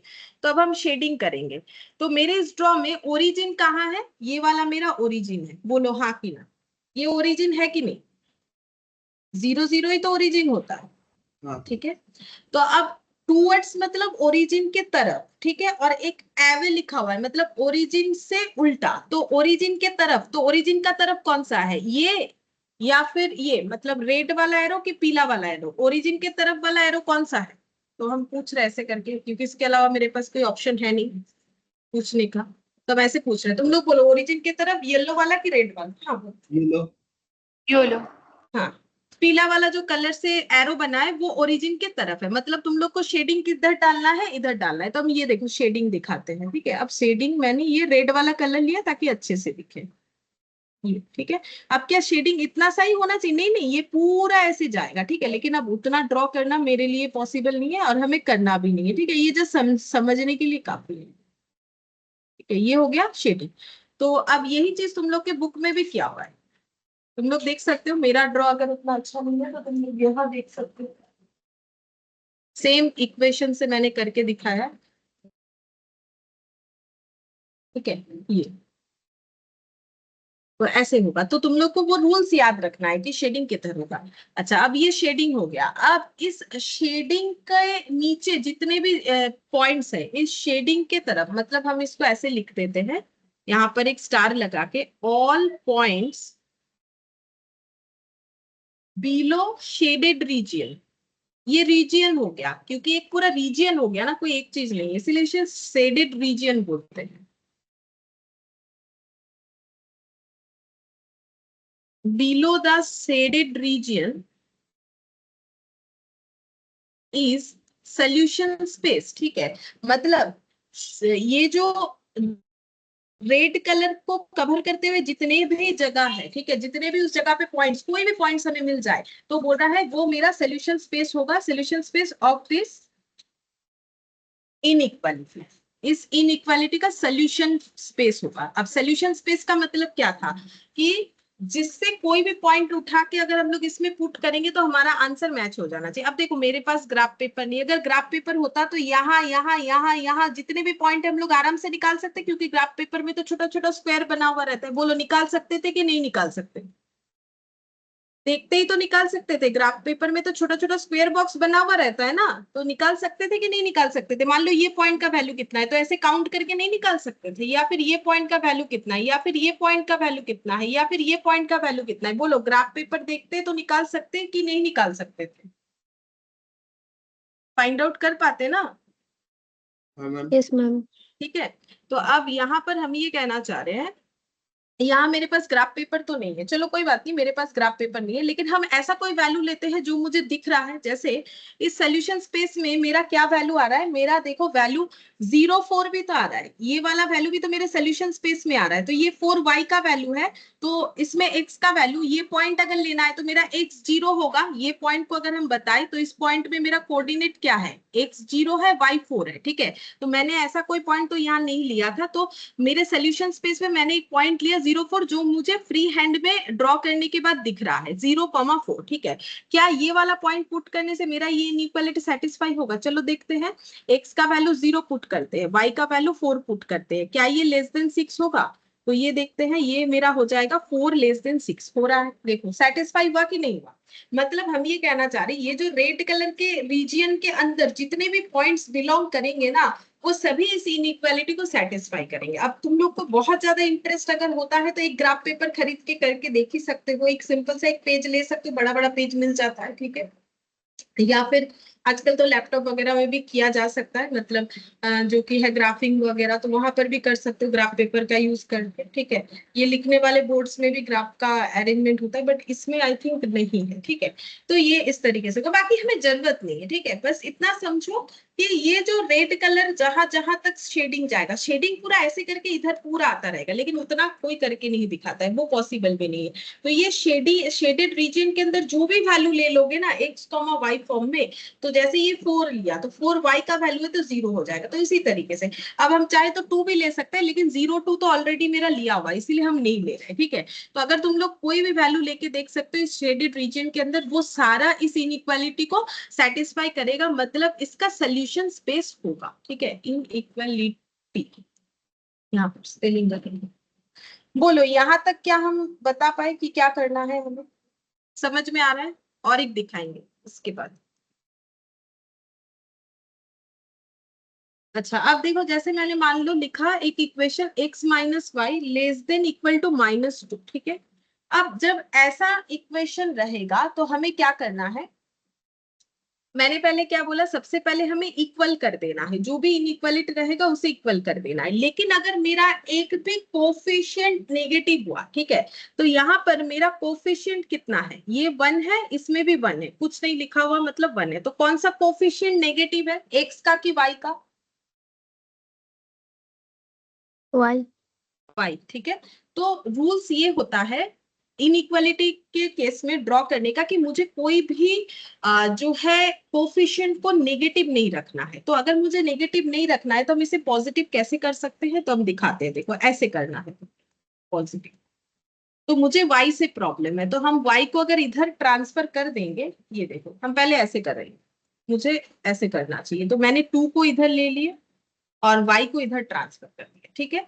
तो देखो मेरा सारा चीज पॉजिटिव हो गया। फिर अगर x plus two less than equal to y है तो क्या हम ऐसे लिख सकते हैं, y greater than equal to x plus two? पहले ये x plus two less than equal to y का मतलब क्या हो गया, x प्लस टू का वैल्यू y के बराबर या y से कम होगा। इसका मतलब तो यही हुआ ना कि x प्लस टू का जो वैल्यू है, x प्लस टू का जो वैल्यू है वो y के बराबर या फिर y से कम हो रहा है। तो उल्टा हम लोग ये बोल सकते हैं कि y और x प्लस टू बराबर है या फिर y x प्लस टू से ज्यादा है, तो ये दोनों को कंबाइन करके ग्रेटर इक्वल टू बोल सकते हैं। पहले इतना कंफर्म करो कि ये समझ में आ रहा है। Yes ma'am. ठीक है, Yes, तो ये ma'am. ऐसे हम लोग बोल सकते हैं। तो वही मैंने किया। तो इसमें और एक रूल्स याद रखो कि चाहे वो x हो चाहे वो y हो, मुझे पूरा प्लस में लाना चाहिए। तो देखो इधर -2 था, मैंने इसको इधर ट्रांसफर कर दिया, y को इधर ट्रांसफर कर दिया, तो ये पॉजिटिव हो गया। अब हम लोग इसको ड्रॉ करेंगे। तो ड्रॉ करने के लिए वही मुझे पॉइंट्स चाहिए, तो मुझे मिनिमम 2 पॉइंट्स चाहिए स्ट्रेट लाइन बनाने के लिए, ठीक है। तो हम 2 पॉइंट्स का ही जो है यहाँ पर कॉलम बनाए हैं। तो मुझे क्या करना है, सीधा सीधा हम लोग पहले 0 से ट्राई करेंगे। तो एक बार x का वैल्यू 0 लेंगे, एक बार y का वैल्यू 0 लेंगे, ठीक है। अब ये मेरा ऐसे बन जाएगा y equal to x plus two, ठीक है। अब अगर हम x का वैल्यू 0 ले रहे हैं तो y कितना आएगा? 2.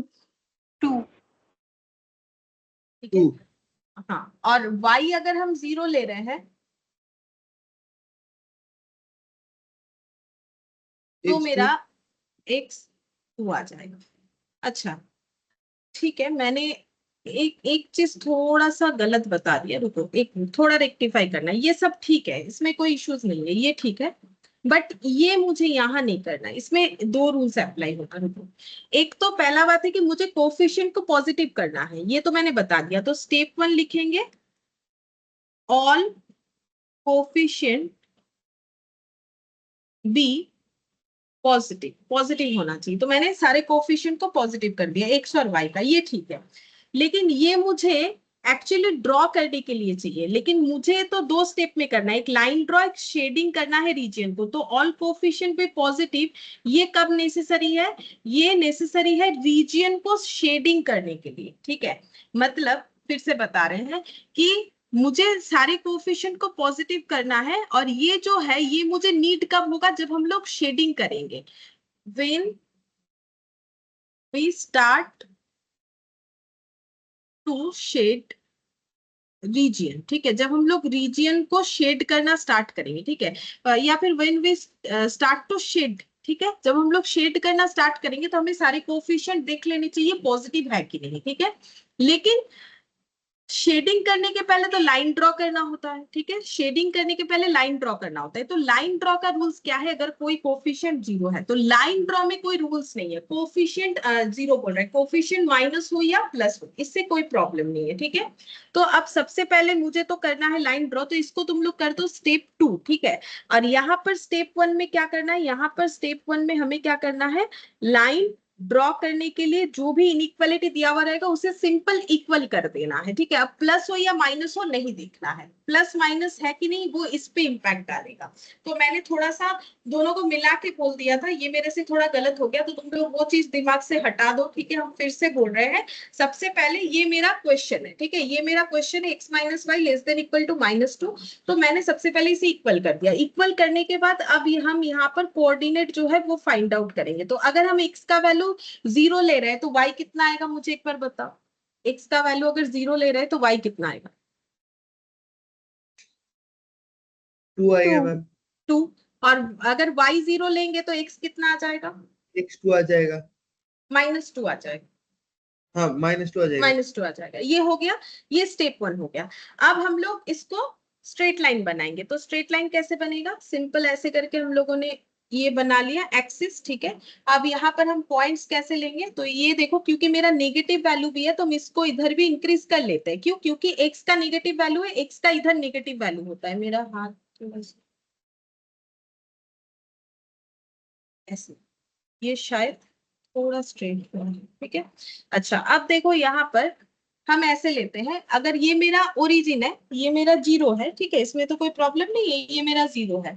0 के बाद मैंने यहाँ पर ये 1 ले लिया और ये मान लो 2 ले लिया। 2 तक ही ले रहे, मुझे तो मैक्सिमम 2 ही चाहिए ना। तो और यहाँ पर 1 लिया, -1, और इधर हो जाएगा -2, ठीक है। यहाँ पर भी मेरा y के केस में ये 1 हो गया, ये मैंने 2 ले लिया। अच्छा, अब सबसे पहले हम प्लॉट करेंगे 0, ये वाला कौन सा है? ये वाला कोऑर्डिनेट मेरा है x है 0 और y है मेरा 2, और एक कोऑर्डिनेट है मेरा, एक हो जाएगा -2 और 0, ठीक है। तो अगर x 0 है मतलब ये वाला पॉइंट, और y अगर 2 है मतलब ये वाला पॉइंट, तो ये पॉइंट निकल के आता है, ठीक है। ये कौन सा पॉइंट हो गया? 0,2, और फिर x -2 है, -2 मतलब ये वाला पॉइंट, और y मेरा 0 है, तो y 0 मतलब ये वाला, मतलब ये पॉइंट हो जाएगा, ठीक है। ये पॉइंट मेरा -2,0 होता है। अब कैसे लाइन बनेगा? इस तरीके से लाइन बनेगा, ये दो पॉइंट को हम लोग ऐड कर देंगे। तो ये लाइन जो बनेगा, ये दोनों पॉइंट को ऐड करना है, बस स्ट्रेट होना चाहिए, हम वही थोड़ा कोशिश करें। हो गया, चलो ठीक है, ये ऐसे बन गया। लाइन तो हम लोगों ने ड्रॉ कर लिया, यहाँ तक ठीक है। अब शेड करने का बारी आएगा, लेकिन जब शेडिंग करने जाएंगे तब ये देखना है कि सारे कोफिशिएंट पॉजिटिव है कि नहीं।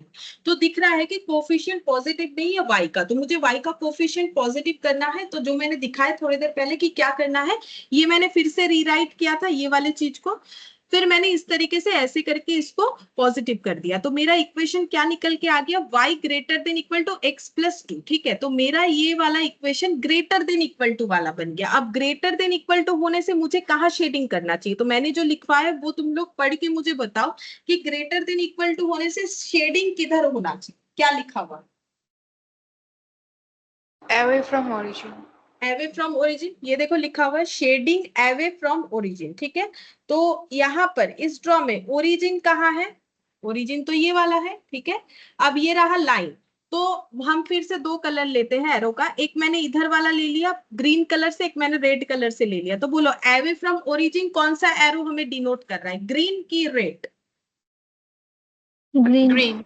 ग्रीन वाला एवे फ्रॉम ओरिजिन, ओरिजिन से दूर, ठीक है, और टूवर्ड्स मतलब ओरिजिन के तरफ। तो एवे फ्रॉम ओरिजिन मतलब जो मेरा ग्रीन वाला लाइन से डिनोट कर पा रहे, ठीक है। तो अब हम इसको ऐसे शेड कर देते हैं, चलो ऐसे करके, ठीक है। बाकी मैंने रेड से ही किया ताकि तुम लोग को अच्छे से दिखे, इसीलिए रेड कलर यूज किया है। तुम लोग कोई भी चीज से कर सकते हो। तो ये रूल्स याद रखना है कि कब एवे फ्रॉम ओरिजिन, बस ये अगर याद रख लोगे तो ये टॉपिक जो है ग्रिप में हो गया, ठीक है। ये ऐसे हो गया। तो अगर हमें ये माइनस में रहा तो इस तरीके से करना है। मैंने थोड़ा सा पहले गलत बता दिया, आई होप कि अब समझ में आ गया होगा क्या करना है। अब अगर मान लो ये दोनों प्लॉटिंग को हमें एक ही जगह पे करना है, ठीक है। तो अब इसमें भी क्या होगा ना, ये मेरा सोल्यूशन स्पेस है, जितना भी शेडेड रीजन है वो पूरा ही मेरा सोल्यूशन स्पेस है, ठीक है। ये पूरा मेरा सोल्यूशन स्पेस है, यहाँ से कोई भी पॉइंट उठा के इस इक्वेशन में डालोगे तो सेटिस्फाई जरूर करेगा, ठीक है। अब अगर ये दोनों इक्वेशन को अगर हमें एक ही जगह पे दिखाना है, जैसे कि मतलब मेरे कहने का मतलब ये है कि जैसे देखो यहाँ पर इन्होंने दो चीज को एक साथ दिखाया ना, x greater then 0 y greater then 0। जब दोनों चीजों को एक जगह पे दिखाना है तो कॉमन शेडिंग पोर्शन दिखाना चाहिए। तो अब अगर मान लो मैंने अभी तुम लोग को जो एग्जाम्पल 1 और एग्जाम्पल 2 दिखाया, अगर इसका मुझे कॉमन शेडेड रीजन निकालना है तो हम कैसे निकाल सकते हैं? तो देखो हम यहाँ पर ऐसे दिखाते रहे, देखो ये मैंने ऐसे एक लाइन ड्रॉ किया था, ठीक है। ये फर्स्ट बार मेरा लाइन कैसे गया? फर्स्ट बार मेरा लाइन ऐसे आया, तो फर्स्ट बार मेरा लाइन ऐसे आया कुछ इस तरीके से, ठीक है। और उसमें मेरा शेडिंग कैसे हुआ था? ऐसे हुआ था, नहीं कैसे हुआ था इसमें, हाँ ऐसे हुआ था, ठीक है, ऐसे हुआ था, ठीक है। अब सेकेंड वाला जो हम लोगों ने इक्वेशन लिया उसमें मेरा लाइन कैसे गया? उसमें मेरा लाइन कुछ इस तरीके से गया, एग्जैक्ट तो नहीं हो रहा है, फ्री हैंड से कर रहे हैं, ऐसे किया तो उसमें मेरा शेडिंग कैसे किया, ऐसे। ठीक है, अब मुझे बोलो कि मेरा कॉमन पोर्शन कौन सा है, मतलब कैसे बताओगे। हम एक काम करते हैं, हम दो अलग कलर ले लेते हैं, तो शायद तुम लोग को समझ में आ जाए। तो एक तो मैंने व्हाइट कलर से शेडिंग किया है, ठीक है। दूसरा कोई कलर लेते हैं, रेड ले लेते हैं।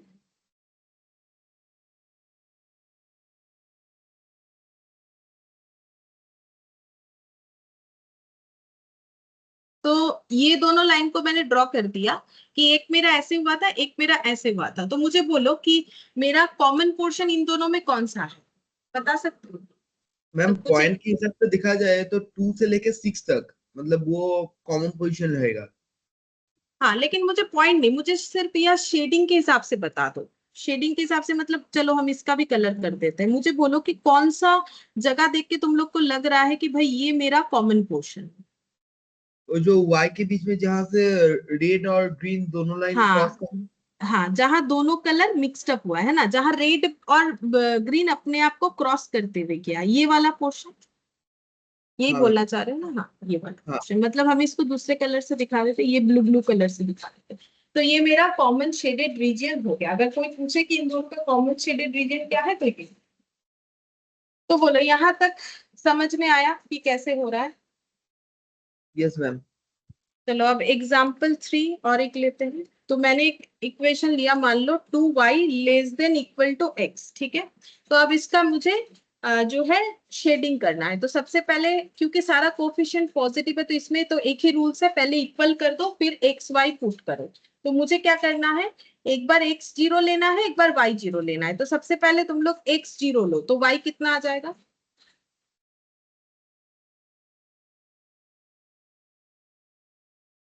y -2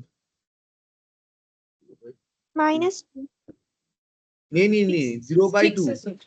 0 होगा। 0/2 तो जीरो होता है ना, जीरो बोलना पड़ेगा। देख, 2y इक्वल टू जीरो, तो y इक्वल टू कितना हो जाएगा, 0/2 यानी कि जीरो। तो एक Yes, जीरो ma'am. जीरो होगा, ठीक है। अच्छा, अब नेक्स्ट, जैसे मैंने बोला है सिंप्लीफिकेशन के लिए, फिर से y जीरो लोगे तो क्या बनेगा, मतलब y तो ऑलरेडी एक बार जीरो आ चुका है, तो y जीरो लोगे तो फिर से x कितना आ जाएगा, एक 0 ही आएगा। 0. जीरो आ जाएगा। तो वो हमें लेने का तो कोई फायदा नहीं है, फिर से जीरो जीरो ही बनेगा। मुझे तो दो अलग अलग पॉइंट चाहिए ना। तो इस ऐसे केसेस में हमें फिर कुछ और सोचना पड़ेगा। तो मैंने एक बार एक्स जीरो लिया था, नॉर्मली हम ये रूल्स फॉलो करने बोलते हैं कि एक्स जीरो ले लो एक बार तो वाई आ जाएगा कॉरेस्पॉन्डिंग वे में, एक बार वाई जीरो ले लो तो एक्स आ जाएगा। लेकिन अगर ऐसा सिचुएशन होता है कि दोनों जीरो जीरो होने पे तुम लोग एक ही बार किसी चीज को जीरो ले सकते हो। अगर एक्स को जीरो लोगे तो वाई जीरो आ जाएगा, वाई को जीरो लोगे तो एक्स जीरो आ जाएगा। तो कुछ और लेना चाहिए। तो कुछ और वैल्यू हम लोग क्या ले सकते हैं, कुछ भी वैसे ले सकते हो, बट ऐसा कुछ लो जिसमें पॉइंट वगैरह ना आए। जैसे कि हम बोल रहे हैं कि अगर हम लोग y का वैल्यू 1 लेते हैं, जीरो के बाद हम 1 से ट्राई करने बोलेंगे, तो x का वैल्यू क्या आ रहा है,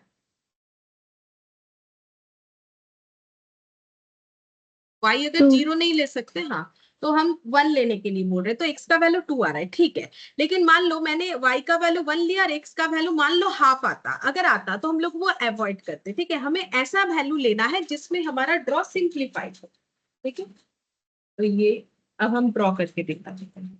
तो अब मेरा पॉइंट क्या क्या है, तो 1 2, देखो मेरा क्या क्या है, इधर हो जाएगा 2,1, तो मैक्सिमम जीरो के बाद 1 और 2 लेने से ही मेरा होगा। सब पॉजिटिव वैल्यूज है तो हम पॉजिटिव साइड ही ले रहे हैं। ये 1 हो जाएगा, ये 2 ले लिया मैंने, ठीक है। अच्छा, पहला मेरा पॉइंट है 0 0 0 0, मतलब ये वाला 0 0 ओरिजिन, ओरिजिन है ये वाला 0 0, एक्स भी जीरो वाई भी जीरो। और इसके बाद है मेरा x2 और y जो है वो 1 है, तो x2 और y1, तो x2 मतलब ये वाला पॉइंट, ये वाला पॉइंट, और y1 का मतलब ये वाला पॉइंट। तो ये दोनों पॉइंट का बीच वाला, मतलब ऐसे करके जाना पड़ेगा ना, ग्राफ पेपर में ऐसे जाते हो, ऐसे जाके यहाँ पर पॉइंट ढूंढते हो, फिर ऐसे जाके यहाँ पर ये वाला पॉइंट लेना पड़ता है ना। ऐसे करके लेते हैं हम ये वाला पॉइंट, ठीक है। तो ये हटा दिया मैंने, तो ये मेरा हो गया। अब मेरा लाइन कैसे जाएगा, ये मेरा लाइन ऐसे बनेगा, ओरिजिन से गुजरते हुए, ठीक है, ओरिजिन से गुजरते हुए, ये मेरा पॉइंट कौन सा है, ये मेरा 2,1 वाला पॉइंट है, जहां पर x का वैल्यू 2 है और y का वैल्यू 1 है, ये मेरा लाइन हो गया। अब रहा बात शेडिंग कैसे करें, तो फिर से जाओ और जाके जो मैंने लिखवाया है इसको पढ़ो, पढ़ के मुझे बोलो कि कौन सा वाला पॉइंट तुम लोग को लग रहा है कि इस ड्रॉ में जाना चाहिए, पॉइंट 1, 2, 3 या 4।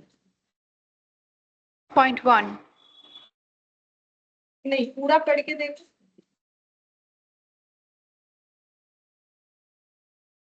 ये लाइन ओरिजिन से गया, मैम पॉइंट 3 होगा, pass through the origin. Pass through the origin. अब देख लो लेस देन है कि ग्रेटर देन है, पास थ्रू ओरिजिन दोनों ही है, 3 भी है 4 भी है, तो कंफर्म कर लो कि तुम लोग का क्वेश्चन क्या था, ग्रेटर देन था कि लेस देन था, तो उसी हिसाब से बताओ। आई थिंक पॉइंट 3 होगा, फिर भी एक बार देख के मुझे बताओ पॉइंट 3 कि 4 कैसे डिसाइड कर रहे हो। पहला बात है लाइन पासेस थ्रू ओरिजिन, वो तो 3, 4 दोनों पॉइंट में है, लेकिन 3 होगा कि 4 वो तो मुझे डिसाइड करना पड़ेगा, मेरा साइन क्या है उसके ऊपर।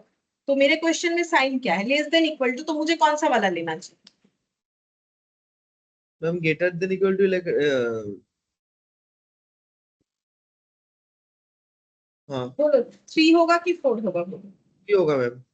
3 होगा, ठीक है, क्योंकि मेरा less than equal to sign available है। तो शेडिंग कैसे होना चाहिए, shading will be below the line होना चाहिए। मतलब कैसे होगा, अब करने से पता चलेगा।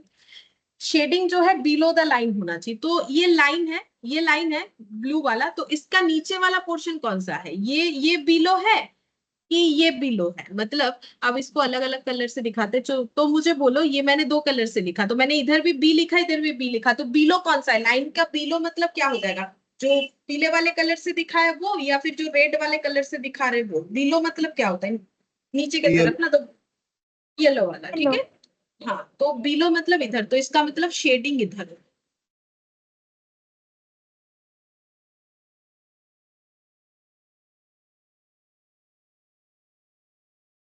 ठीक है, तो शेडिंग इधर होगा।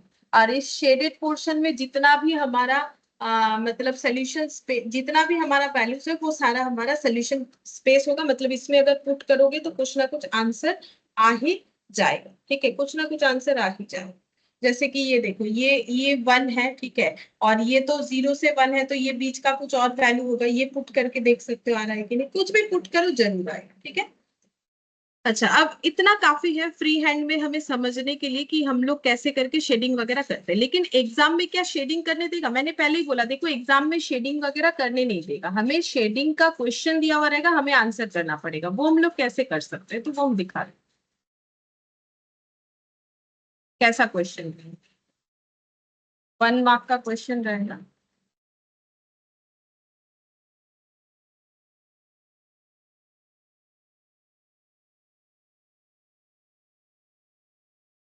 ये वाला यहाँ से स्टार्ट करेंगे।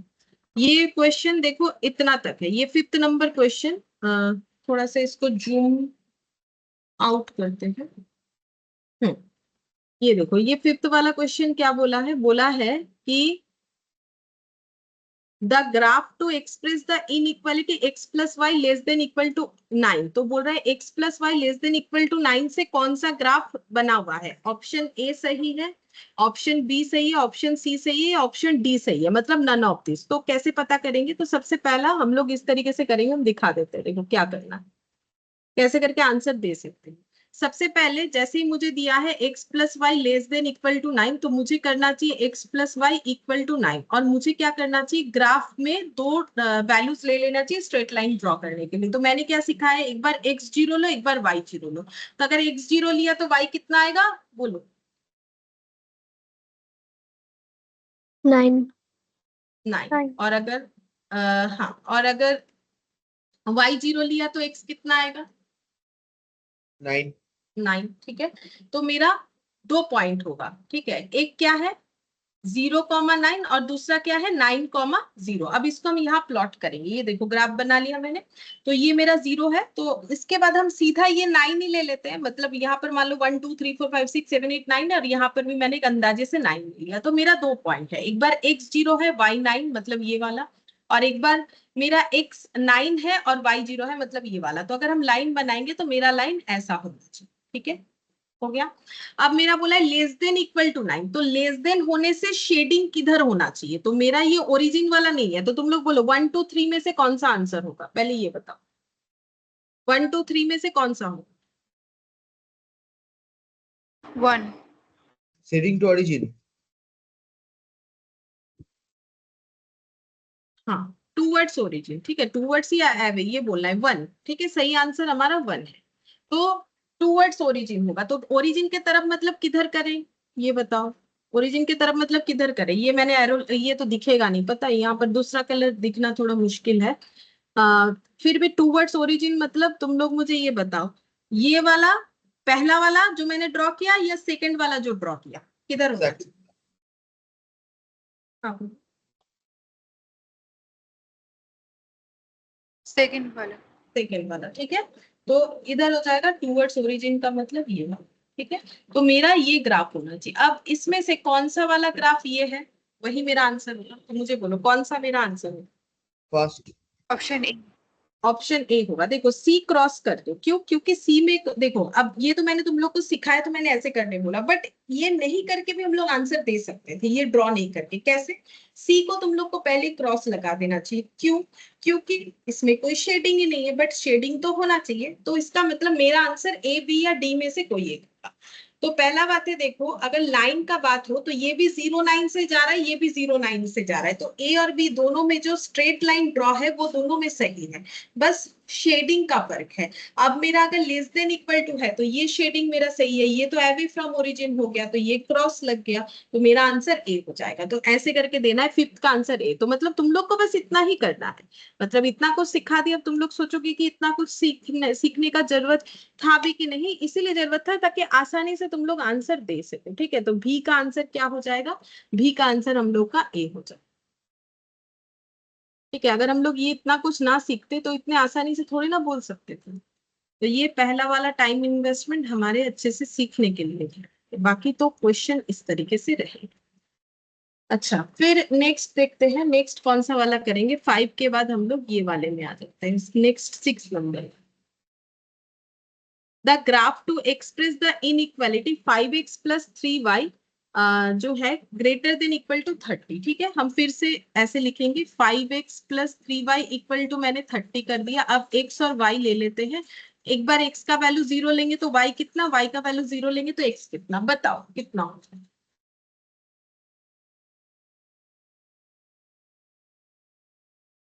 10। Y10 और X হচ্ছে 6। हाँ, तो ये देखो यहाँ 0 पुट कर लो, 3y इक्वल टू 30, तो y इक्वल टू 10 हो जाएगा, ठीक है। अब y 0 पुट कर लो तो 5x इक्वल टू 30, तो x इक्वल टू 6 हो जाएगा। तो मेरा जो पॉइंट्स है वो क्या क्या है, एक है 0 10 और एक क्या है 6 0। तो मुझे कितने वैल्यूज चाहिए, तो पहला बात है इसका मतलब देखो, अब हम पूरा ड्रॉ नहीं करके तुम लोग को थोड़ा सिखाते हैं, मतलब 1 मार्क के लिए ना, तो जितना टाइम कम इन्वेस्ट करोगे उतना अच्छा। तो यहाँ पर कौन सा ऐसा ग्राफ है जो 0 10 और 6 0 को फॉलो किया है, ये बताओ। क्या सारे ग्राफ 0 6 और 0 10 को फॉलो किए। यहाँ पर देखो ना, ये 0 लिया है, ये 6 लिया है, ये 10 लिया है। तो हम मतलब मुझे x में मैक्सिमम क्या लेना है 6, और y में मैक्सिमम क्या लेना है 0। अगर हम लोग खुद भी ड्रॉ करते हैं तो मान लो ये 6 कर दिया, ठीक है, और यहाँ पर ये 10 कर दिया, तो मेरा पहला क्या हो जाएगा 0 10, ठीक है। तो 0 मतलब x 0 y 10 मतलब ये वाला पॉइंट, ठीक है, और 6 0 तो ये वाला पॉइंट। तो ऐसे करके होगा। तो देखो सारे ग्राफ मेरा 10 6 को कवर कर रहा है, मतलब पॉइंट से तो डिसाइड नहीं कर पाए, लेकिन ग्रेटर देन इक्वल टू 30 है, तो मेरा शेडिंग किधर जाना चाहिए। तो सबसे पहले बोलो तो ये, हाँ बोलो answer. Option C. Option C, ठीक है, देख लेते हैं ऑप्शन सी होगा कि नहीं। सबसे पहले बोलो कौन सा ऑप्शन हम आराम से बोल सकते कि ऑप्शन यहाँ से कट कर देंगे, बोलो कौन सा ऑप्शन कट कर सकते। हाँ, और एक बार बोलो। ए। ए, क्योंकि इसमें कोई शेडिंग है ही नहीं, बच्चा बी सी और डी, ठीक है। अब इसमें से देख लो बी और सी दोनों ड्रॉ सही है, बट शेडिंग के ऊपर डिपेंड करता है। तो मेरा ग्रेटर देन इक्वल टू बोला है, तो ग्रेटर देन इक्वल टू मतलब शेडिंग किधर होता है, एवे फ्रॉम ओरिजिन। तो ये दोनों में से कौन सा ड्रॉ एवे फ्रॉम ओरिजिन है, वही मेरा आंसर होगा। तो सही आंसर दिया गया था, सही आंसर दिया था जीतने, तो ये आंसर क्या हो जाएगा ऑप्शन सी, क्योंकि यही मेरा क्या है एवे फ्रॉम ओरिजिन है। एवे फ्रॉम ओरिजिन मतलब इधर। बोलो समझ में आ गया, कितना आसान है, बोलो समझ में आया। Yes ma'am. तो Yes, ये ma'am. मेरा हो जाएगा 6th नंबर। ठीक है, 6th नंबर का आंसर हो गया ऑप्शन सी। अच्छा, अब नेक्स्ट यहाँ पर 7th नंबर वाला देखो, यहाँ पर। ठीक है, अच्छा इसमें बोला है y, देखो इसमें क्या बोला है, y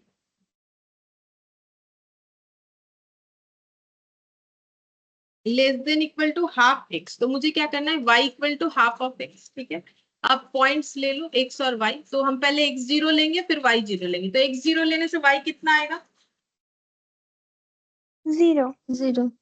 और y0 लेने से फिर x आएगा क्या कुछ, मतलब उसमें तो कोई फायदा नहीं बनेगा। तो बोलो क्या लेना चाहिए। सिंपल कुछ लो, पहले 0 के बाद 1 लेके देखो। अगर पॉइंट आता है तो कुछ और सोचना, अगर नहीं आता है तो 1 से ही सोचना है।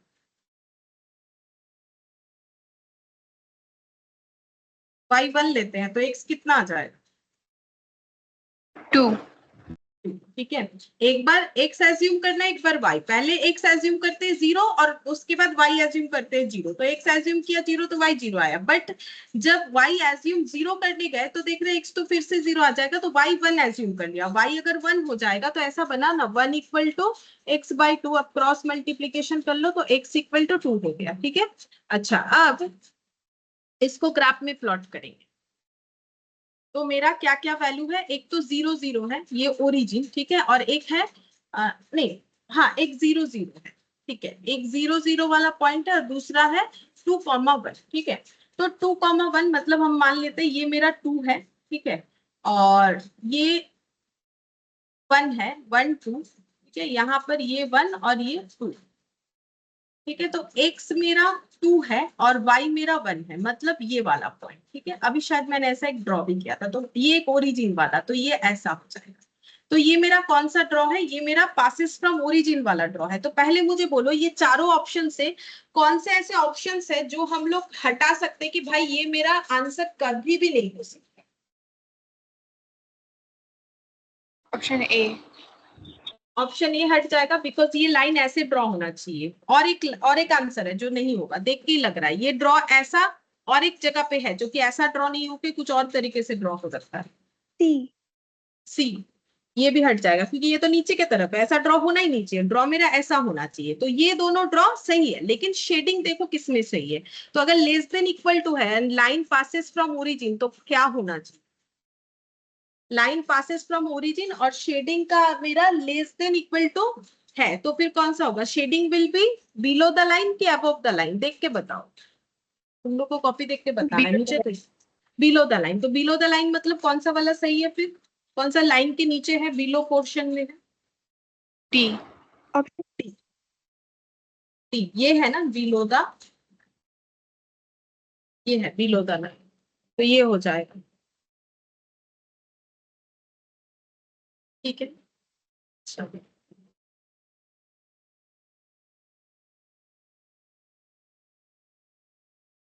नेक्स्ट देखते हैं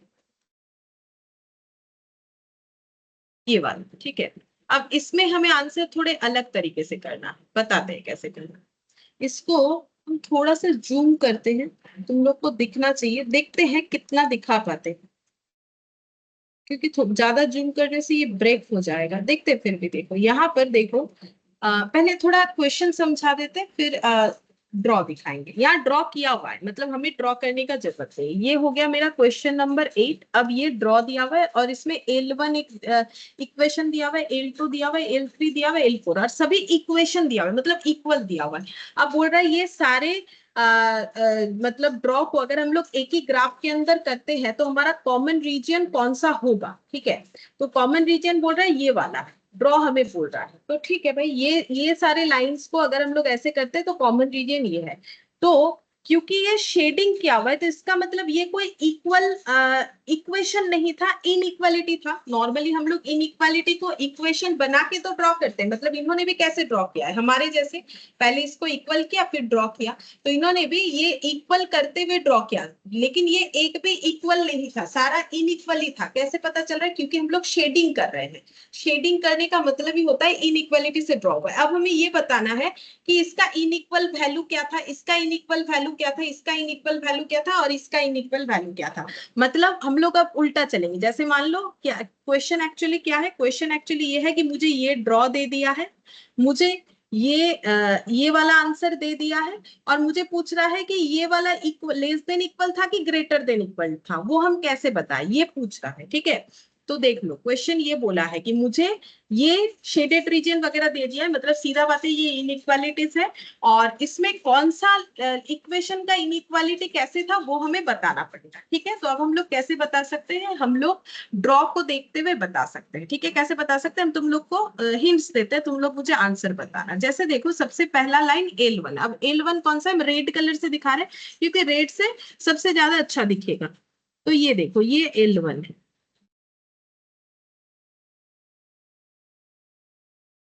ये दिख रहा है, ये हम लोग का L1 ये वाला लाइन। ठीक है, अब ये L1 लाइन ये गया है, तो ये लाइन का सबसे पहला बात है इस लाइन का शेडिंग किधर है, बोलो ऐसे है कि ऐसे है, तो कॉमन पोर्शन जिधर है उधर ही ना शेडिंग हुआ होगा। मतलब हम ये कहना चाह रहे हैं अगर शेडिंग इधर था तभी तो ये कॉमन पोर्शन आया होगा। तो मुझे एक चीज बोलो, तो शेडिंग क्या है, टूवर्ड्स द ओरिजिन या अवे फ्रॉम ओरिजिन हुआ था? मतलब यहाँ तो सिर्फ कॉमन पोर्शन दे दिया, लेकिन अगर सिर्फ इस लाइन का बात करें तो इस लाइन का जब ये इंडिविजुअली अगर हम लोगों ने ड्रॉ किया होता तो ये शेडिंग कॉमन रीजन देख के क्या पता चल रहा है, इसका शेडिंग किधर था, अवे फ्रॉम ओरिजिन या टुवर्ड्स द ओरिजिन था? Away from origin. Away from origin, क्योंकि दिख रहा है इधर है। ठीक है, तो इधर ही रहा होगा तभी तो वो कॉमन पोर्शन वहां कैच किया होगा। तो अवे फ्रॉम ओरिजिन होने से मेरा लेस देन इक्वल टू होता है कि ग्रेटर देन इक्वल टू होता है? एक बात क्लियर कर लो, ये ओरिजिन से नहीं गया है ये लाइन, मतलब मेरा आंसर ये दोनों में से कोई एक होगा। ठीक है, मेरा ये 3 और 4 तो होगा नहीं क्योंकि लाइन पासिस थ्रू ओरिजिन तो नहीं है, लाइन ओरिजिन से बहुत ही दूर में है, ओरिजिन से ये पास नहीं किया है। अब अगर अवे फ्रॉम ओरिजिन है तो मेरा क्या आंसर होना चाहिए, लेस देन इक्वल टू मतलब 1 या 2, पहले मुझे ये कंफर्म करो। अवे फ्रॉम ओरिजिन है तो 1 या 2 होगा, पहले ये बताओ। 2 2 होगा। ठीक है, ये तो पढ़ के ही पता चल रहा है, इसमें कुछ ही हमें दिमाग नहीं लगाना है। अब बात रहा कि मेरा ग्रेटर देन इक्वल होगा कि ग्रेटर होगा। अब कंफ्यूजन यहाँ पर आना चाहिए कि मेरा ये L1 जो है ये अवे फ्रॉम ओरिजिन है, बट ये greater than equal to answer होगा कि ग्रेटर होगा। तो उसके लिए हमें क्या करना है, उसके लिए हमें ये देखना है कि जो शेडिंग है क्या वो लाइन से टच करते हुए है। चेक करो जो शेडिंग है क्या लाइन से टच करके है या लाइन से थोड़ा दूरी पे है। तो अगर तुम लोग ड्रॉ को हम थोड़ा सा और जूम करते हैं तो तुम लोग देख लो अच्छे से कि शेडिंग कैसा है, क्या लाइन से पूरा टच करके है कि थोड़ा दूरी पे? तो पूरा टच करके ही है, देख लो ना, कहीं पर भी दूरी दिख रहा है नहीं है। तो अगर पूरा टच करके है तो लेस देन होना चाहिए कि लेस देन इक्वल होना चाहिए, बोलो। अगर टच कर जाता है तो उसमें क्या इंक्लूड हो जाता है? Less than equal. हाँ, इक्वल वाला पॉइंट भी हो जाएगा। तो इसका मतलब L1 का लाइन ये वाला है 5x + 3y = 0, तो इसका इनइक्वालिटी क्या रहा होगा, 5x + 3y, क्या लिखे बोलो, अभी तो डिसाइड किया। Less than equal 30। Less than equal to 30। ठीक है, अब देखते हैं कौन से ऑप्शन में ये अवेलेबल है। 5x + 3y less than equal to 30, तो बोलो कौन से ऑप्शन में अवेलेबल है? ऑप्शन ए में है, बी वाला कट कर देते हैं बिकॉज यहाँ पर ग्रेटर देन इक्वल टू, मतलब एक ऑप्शन तो मेरा एलिमिनेट हो गया, सी भी एलिमिनेट हो जाएगा। क्यों? क्योंकि उसमें भी ग्रेटर देन इक्वल टू दिया हुआ है। तो मेरा ऑप्शन ए बच रहा है आंसर के लिए, बी सी एलिमिनेट हो गया, डी भी एलिमिनेट हो जाएगा क्योंकि इसमें सिर्फ ग्रेटर दिया हुआ है। ठीक है, ये भी ग्रेटर, ये भी कैंसिल आउट हो गया। तो बचा मेरे पास क्या, बच रहा है मेरे पास ई। नन ऑफ दिस बच रहा है। तो क्योंकि ई और ए में क्लैश हो ही सकता है ना, मतलब अब ए का सारा ऑप्शन सही है तभी ना हम ए आंसर देंगे। अगर एक भी कुछ गलत हुआ तो मुझे क्या आंसर देना पड़ेगा, देन मुझे तो आंसर ये देना पड़ेगा ना कि ये मेरा नन ऑफ दिस है, तो मुझे सारा चेक करना पड़ेगा। ठीक है, अदरवाइज तो हम बोल ही सकते थे कि भाई इसका मतलब ए मेरा आंसर हो जाएगा, लेकिन वो थोड़ा कंफर्म करना पड़ेगा। तो इसमें देखो अच्छा बात ये था कि मेरा सारा ऑप्शन बाकी कट हो गया, क्योंकि एक ही जगह पे मेरा लेस देन है, बाकी हर जगह पे ग्रेटर या ग्रेटर देन इक्वल है, तो इससे कंफर्म है कि मेरा ए आंसर होगा। फिर भी मुझे नन ऑफ दिस के साथ एक बार इसे चेक करवा देना चाहिए, ताकि तुम लोग का ग्रेड भी अच्छा हो जाए इस टॉपिक में, ठीक है। तो अब हम तुम लोग को L2 दिखाते हैं, ठीक है। तो ये रहा मेरा L2 का लाइन, ये रहा मेरा L2 का लाइन, ठीक है। अब ये L2 का जो लाइन है, मुझे एक चीज बताओ, इसका जो शेडिंग है ये टूवर्ड्स ओरिजिन है या अवे फ्रॉम ओरिजिन है? Towards origin. टूवर्ड्स ओरिजिन है, ठीक है। अगर टूवर्ड्स ओरिजिन है, लाइन से चिपका हुआ है, तो मुझे देख के बताओ फिर इसका आंसर क्या होना चाहिए, L2 क्या होना चाहिए? Greater than equals to. हाँ, ग्रेटर देन इक्वल टू होना चाहिए, ठीक है। तो अब देखते हैं ए में मेरा ग्रेटर देन इक्वल टू है कि नहीं है, चलो देखते हैं। L2 मेरा ग्रेटर देन इक्वल टू होना चाहिए, तो जो मैंने ऑप्शन ए देखा था,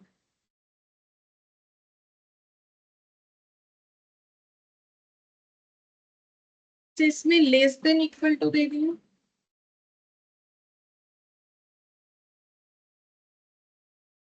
L2x प्लस वाई, एक सेकंड, ये मेरा टूवर्ड्स ओरिजिन है, तो टूवर्ड्स ओरिजिन का मतलब, नहीं, टूवर्ड्स ओरिजिन का मतलब क्या होता है?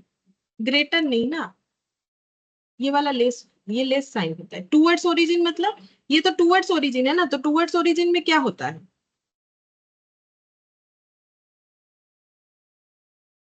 ये वाला तो पहले बोलो 1 होगा कि 2 होगा, पहले ये बोलो। 1। पहले मुझे ये बताओ ये क्या है, ये इसको क्या पढ़ रहे हो तुम लोग, टूवर्ड्स ओरिजिन क्या अवे फ्रॉम ओरिजिन, पहले ये बोलो। Towards origin. टूवर्ड। तो टूवर्ड्स ओरिजिन मतलब 1 होगा, ठीक है। और 1 का मतलब ये साइन को क्या बोलते हैं, लेस की ग्रेटर? लेस। हाँ, ये लेस देन इक्वल टू, शायद मैंने गलत लिखा है या फिर मैंने गलत सुना है। लेस देन इक्वल टू होगा, अगर तुम लोगों ने ये बोला था तो लेस देन इक्वल टू होगा, ठीक है। शायद मैंने गलत लिख दिया था, तो इसका मतलब L2 less than equal to होगा। तो क्या ए में है? हाँ है, लेस देन इक्वल टू 9 है, ठीक है। अच्छा, अब हम लोग फिर L3 को ट्राई करते हैं। L3 वाला लाइन देखते हैं, L3 वाला लाइन हमारा कौन सा है और ये कैसे वर्क करेगा। तो L3 ये वाला है।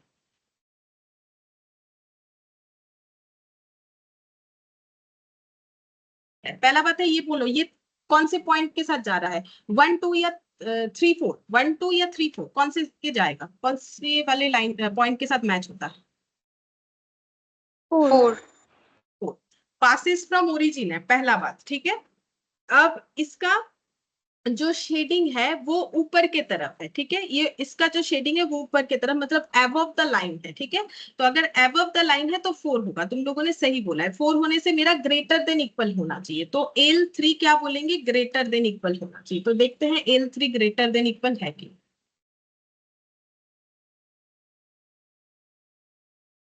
हाँ, तो ये दिया है y equal to x plus 3, x/3। अब हम ये बताते हैं ये मेरा सही ही है, ये ऐसे क्यों दिख रहा है। y इक्वल टू है हम लोगों का x/3, बट यहाँ 3 की जगह, एक सेकेंड हम इसको थोड़ा जूम आउट करते हैं, शायद मुझे सही नहीं दिख रहा। हम लोग का आया L3 ग्रेटर देन, ठीक है। तो अब इसको हम थोड़ा सा अरेंज करके लिखते हैं, शायद हमें मिल जाएगा, दिखाते हैं। तो L3 क्या है, y इक्वल टू x/3, ठीक है। मुझे ये ऐसे फॉर्म में दिया है। पहला बात है x/3 है, यहाँ 1/5 क्यों दिया है?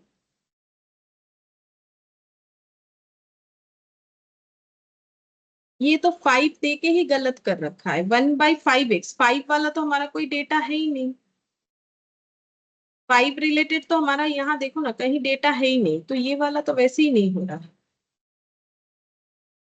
तो फिर कुछ तो प्रॉब्लम हुआ, कुछ तो प्रॉब्लम हुआ है। ম্যাম আপনি হ্যাঁ, বলো। ফার্স্ট যেটা বলে অপশন বি হবে। আপনি ফার্স্টে যেটা বলেছেন ওটা তো টুয়ার্ডস অরিজিন হওয়ার কথা না, তো আচ্ছা সেটা তো আপনি বলেছেন যেটা মানে অ্যাওয়ে ফ্রম অরিজিন মানে গ্রেটার দেন হওয়ার কথা, তাই অপশন বি হবে। अच्छा, ठीक है। और एक बार देख लेते हैं, L1 वाला अवे फ्रॉम ओरिजिन है, तो अवे फ्रॉम ओरिजिन होने से ग्रेटर देन होता है। अच्छा अच्छा, अवे फ्रॉम ओरिजिन होने से ग्रेटर देन इक्वल होगा, ये सभी में इक्वल है क्योंकि लाइन चिपक के है। तो ग्रेटर देन इक्वल का मतलब L1 ग्रेटर देन इक्वल, तो 5x + 3y ग्रेटर देन, अच्छा तो ये बी ऑप्शन होगा, तो ए मेरा कट हो जाएगा। अच्छा अब इसका मतलब ए भी मेरा कट हो जाएगा, डी भी मेरा कट हो जाएगा, तो बी और सी दोनों ही रह जाएगा क्योंकि ग्रेटर देन इक्वल हो रहा है ना L1, तो ये दोनों में मेरा क्लैश हो रहा है और ई ऑप्शन भी जिंदा है। ठीक है, तो यहाँ मैंने पहले वाला गलत बता दिया था, ठीक है, या गलत लिखा था, कुछ भी हो। तो L2 कैसे होगा? L2 का मतलब था हमारा ये वाला ड्रॉ जो कि हमारा टूवर्ड्स ओरिजिन था। ठीक है, तो टूवर्ड्स ओरिजिन होने से क्या होता है, लेस देन इक्वल होगा, तो L2 मेरा लेस देन इक्वल होगा। तो L2 मतलब ये वाला लेस देन इक्वल कहाँ है, यहाँ पर है, लेकिन यहाँ ग्रेटर है, तो इससे सी ऑप्शन भी कट हो गया, तो मेरा बी और ई बच रहा है। ठीक है, मेरा बी और ई बच रहा है। फिर उसके बाद L2 हो गया, अब L3 है ओरिजिन से गुजरने वाला। ठीक है, और ये जो है अबव द लाइन, मतलब ये फोर्थ वाला हुआ हम लोग का। ठीक है, तो फोर्थ वाले केस पे ग्रेटर देन इक्वल होता है, तो फिर ये होना चाहिए ग्रेटर देन इक्वल, तो L3 ये वाला ग्रेटर देन इक्वल, तो ये देखो ग्रेटर देन इक्वल है। ठीक है, अच्छा अब ये लास्ट वाला चेक करेंगे, तो ये रहा L4, ये भी ओरिजिन से जा रहा है लेकिन इसका शेडिंग इधर है, तो बोलो ये कौन सा वाला होगा, 3 या 4? मतलब ये है बिलो द लाइन, तो फिर बोलो क्या होगा, देख के बताओ तुम लोग, हम और नहीं देख रहे, गलत हो जा रहा है मेरे से इधर उधर देखते देखते। L4 तुम लोग देख के बताओ, वो पासिस फ्रॉम ओरिजिन है और ये बिलो द लाइन है, shading Less than. Less than. ठीक है, लेस देन इक्वल, ठीक है, लेस देन इक्वल हो जाएगा क्योंकि सभी चिपक के हुए हैं। ठीक है, ये लाइन से लेस देन इक्वल टू हो जाएगा, तो L4 का मतलब ये y less than equal to x/2, तो आंसर बी हो जाएगा। तो बोलो समझ में आ गया? मेरे से पहला वाला शायद गलत हो गया था, 1 वाला शायद नहीं, कंफर्म गलत हो गया था। तो बोलो, तो तुम लोग को समझ में आ गया ना मेरे से जो गलती हुआ था उसकी बात कैसे करके करना है, प्रोसेस वही है, बोलो समझ में आ गया? Yes, ma'am. तो ये मेरा आंसर हो जाएगा 8th नंबर का। कौन सा आंसर हुआ फिर हम लोग का 8th का? बी। बी। अच्छा, तो हम लोग का आंसर हो गया बी। तो इस तरीके से फाइंड आउट करना है। चलो और एक दूसरे तरीके का क्वेश्चन करके दिखाते हैं। ये वाला क्वेश्चन देखो, तो यहाँ पर बोला है, ये यही से हम लोग आंसर कर सकते हैं, ये ज्यादा जूम, ठीक है, देखो बोल रहा है a dietitian wishes to mix together 2 kinds of food so that vitamin content of the mixture is at least 9 units of vitamin A, 7 units of vitamin B, 10 units of vitamin C and 12 units of vitamin D। माने बोल रहा है कि एक dietitian है जो कुछ खाना मतलब कुछ फूड्स को ऐसे कंबाइन करना चाहता है, जब कोई कंज्यूम करे तो उसे कम से कम 9 यूनिट विटामिन ए मिले, 7 यूनिट बी मिले, 10 यूनिट सी मिले, 12 यूनिट डी मिले, और जो है बस इतना बोला है। तो बोला है एटलीस्ट। ठीक है, अब मुझे एक चीज बताओ, एटलीस्ट का मतलब क्या होता है? लेस देन इक्वल होना चाहिए, ग्रेटर देन इक्वल होना चाहिए, या क्या होना चाहिए एटलीस्ट का मतलब? Greater than is equal to. At least का मतलब ग्रेटर देन इक्वल टू, ठीक है। देखो एटलीस्ट का मतलब क्या होता है, कम से कम 9 यूनिट विटामिन है, तो 9 से ज्यादा होने से कोई प्रॉब्लम है? जैसे मैंने बोल दिया कि तुम लोगों का जो एग्जाम होता है उसमें तुम लोग को कम से कम 40 मिलना चाहिए। ठीक है, क्योंकि 40 जो है वो तुम लोग का इंडिविजुअल एक पेपर में पासिंग मार्क्स है। ठीक है, और एग्रीगेट में 50 मिलना चाहिए, छोड़ो वो तो हटाओ। हम जस्ट ये बोल रहे हैं कि पर सब्जेक्ट में 40 लाना पड़ेगा, तो एटलीस्ट 40 लाना पड़ेगा। तो अगर तुम लोग को 40 से ज्यादा मिल जाए तो कोई खराब बात थोड़ी ना है, अच्छा ही तो है, मिलना ही चाहिए। ठीक है, तो वैसे ये एटलीस्ट का मतलब होता है कम से कम। तो इसका मतलब विटामिन ए जो है वो कितना मिलना चाहिए, विटामिन ए मिलना चाहिए ग्रेटर देन इक्वल टू 9, 9 या 9 से ज्यादा। ठीक है, विटामिन बी भी कैसे मिलना चाहिए, greater than equal to 7, C मिलना चाहिए greater than equal to 12, D मिलना चाहिए greater than equal to, sorry C 10 हो रहा है, ये 12 दिया हुआ है। ठीक है, तो बोलो ये समझ में आया मैंने क्यों ग्रेटर देन इक्वल टू लिखा, पहले ये बताओ।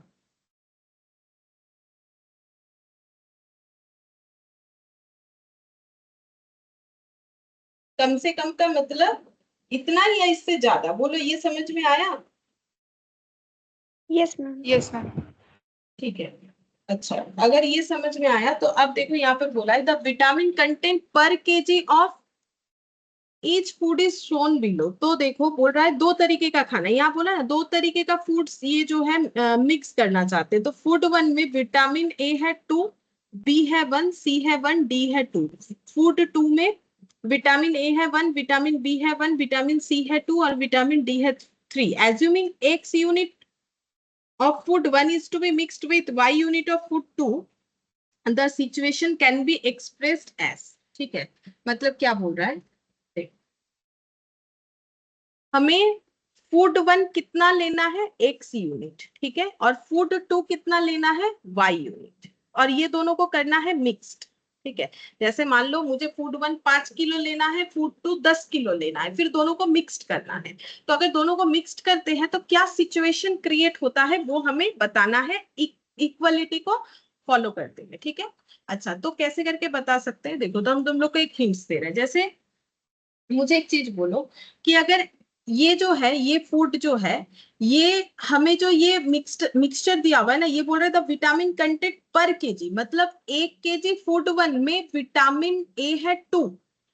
ठीक है, द विटामिन कंटेंट पर केजी मतलब 1 किलो फूड 1 में विटामिन ए है 2 यूनिट, 1 किलो फूड 1 में विटामिन बी है 1 यूनिट, 1 किलो फूड 1 में विटामिन सी है 1 किलो, 1 किलो फूड 1 में विटामिन डी है 2 किलो। ठीक है, ऐसे करके बोला हुआ है। तो अब मुझे एक चीज बोलो कि ये भी 1 किलो है, ये भी 1 किलो है, तो मुझे एक चीज बोलो, अगर 1 किलो में विटामिन ए 2 है तो एक्स यूनिट ऑफ फूड्स मतलब एक्स किलो हो गया। ये यूनिट को हम किलो आराम से लिख सकते क्योंकि मुझे किलो में बताया। तो अगर 1 किलो में विटामिन ए 2 यूनिट है तो एक्स किलो में विटामिन ए कितना होगा फूड 1 में, मतलब हम समझा पाए 2x। 2x। हाँ चलो समझा पाए, 2x हो जाएगा। अच्छा अब मुझे ये चीज बताओ कि ये 2x हो गया। अच्छा अब मुझे इसके ये 2x विटामिन ए जो फूड 1 में मिल रहा है इसके साथ मुझे फूड 2 में जो विटामिन ए मिलता है उसको मिक्स करना है। तो अगर 1 केजी फूड 2 में विटामिन ए है 1 यूनिट, तो y केजी फूड 2 में विटामिन ए कितना होगा, y होगा। Y y होगा।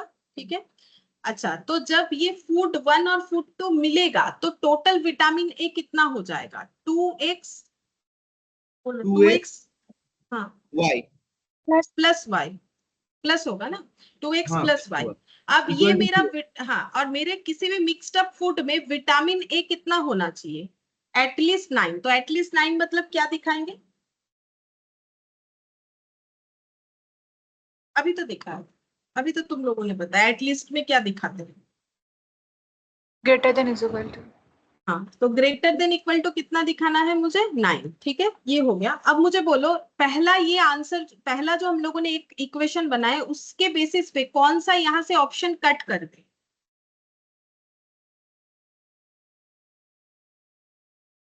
ऑप्शन ए ए हो जाएगा कट, और एक होगा बी बी हो जाएगा। यहाँ 30 दिया है, 30 का तो कोई जगह नहीं, सी और डी दोनों जिंदा है। ठीक है, अब नेक्स्ट वाले पे चलते हैं। 1 केजी फूड 1 में विटामिन बी है 1 यूनिट। ठीक है, तो 1 केजी फूड 1 में विटामिन बी कितना होगा, x। ठीक है, 1 केजी फूड 2 में विटामिन बी है 1 यूनिट, तो y केजी फूड 2 में विटामिन बी कितना होगा, y होगा। y होगा। तो फिर जब दोनों फूड मिक्स्ड अप होंगे वहां विटामिन बी कितना होगा, x प्लस y, और ये मिक्स्ड अप फूड में कितना होना चाहिए, greater equal to 9 7 kg। हाँ 7। 7। तो बोलो कौन सा ऑप्शन सही है, ऑप्शन सी दोनों ही सी डी अब दोनों में क्या है। सी डी दोनों ही सही है। ठीक है, अभी भी दोनों जिंदा है। ठीक है चलो, अब फिर से इसमें आते हैं। अगर एक केजी फूड 1 में विटामिन सी है 1, तो फिर x केजी फूड 1 में विटामिन सी कितना होगा, एक तो होगा एक्स x। तो 1 केजी फूड 2 में विटामिन ए है 2, सॉरी विटामिन सी है 2 यूनिट, तो फिर y केजी फूड 2 में विटामिन सी कितना होगा, 2y 2y। तो टोटल कितना हो जाएगा, x प्लस 2y जब मिक्स्ड अप होगा, greater equal to 10। Greater than equal to 10। अब बोलो कौन सा आंसर होगा, क्या अभी भी, हाँ बोलो ऑप्शन डी। डी, ठीक है। अब ये कट हो गया, तो अब तो कंफर्म है कि ऑप्शन सी होगा। बाकी ये दोनों भी हम बता देते, जरूरी है इसीलिए। अब बोलो कि 1 kg फूड वन में विटामिन डी है 2 यूनिट, तो x kg में कितना होगा? 2x होगा 2x होगा। और और 3y। फूड 2, हाँ, तो 3y होगा। अब दोनों को टोटल करेंगे, हाँ, ग्रेटर देन इक्वल टू 12। 12, ये दिया हुआ है। चलो, ये चारों ऑप्शन सही है। अब ये जो नीचे दिया हुआ है, क्या ये मैंडेटरी? बिल्कुल, इसका मतलब होता है x greater than equal to 0, y greater than equal to 0। तो x क्या था? x था फूड वन का यूनिट और y था फूड टू का यूनिट। तो मुझे बोलो, क्या फूड यूनिट कभी भी नेगेटिव हो सकता है? नहीं हो सकता मैम। नहीं हो सकता है, इसीलिए ग्रेटर देन इक्वल टू 0 दिया हुआ है। 0 हो सकता है, 0 से ज्यादा हो सकता है। जैसे मेरे पास कुछ भी वेजिटेबल नहीं है, 0 क्वांटिटी में वेजिटेबल है, ये हो सकता है। या फिर मेरे पास 2 किलो 5 किलो क्वांटिटी में वेजिटेबल है, ये हो सकता है। बट मेरे पास नेगेटिव अमाउंट में वेजिटेबल है, ये तो पॉसिबल नहीं है ना।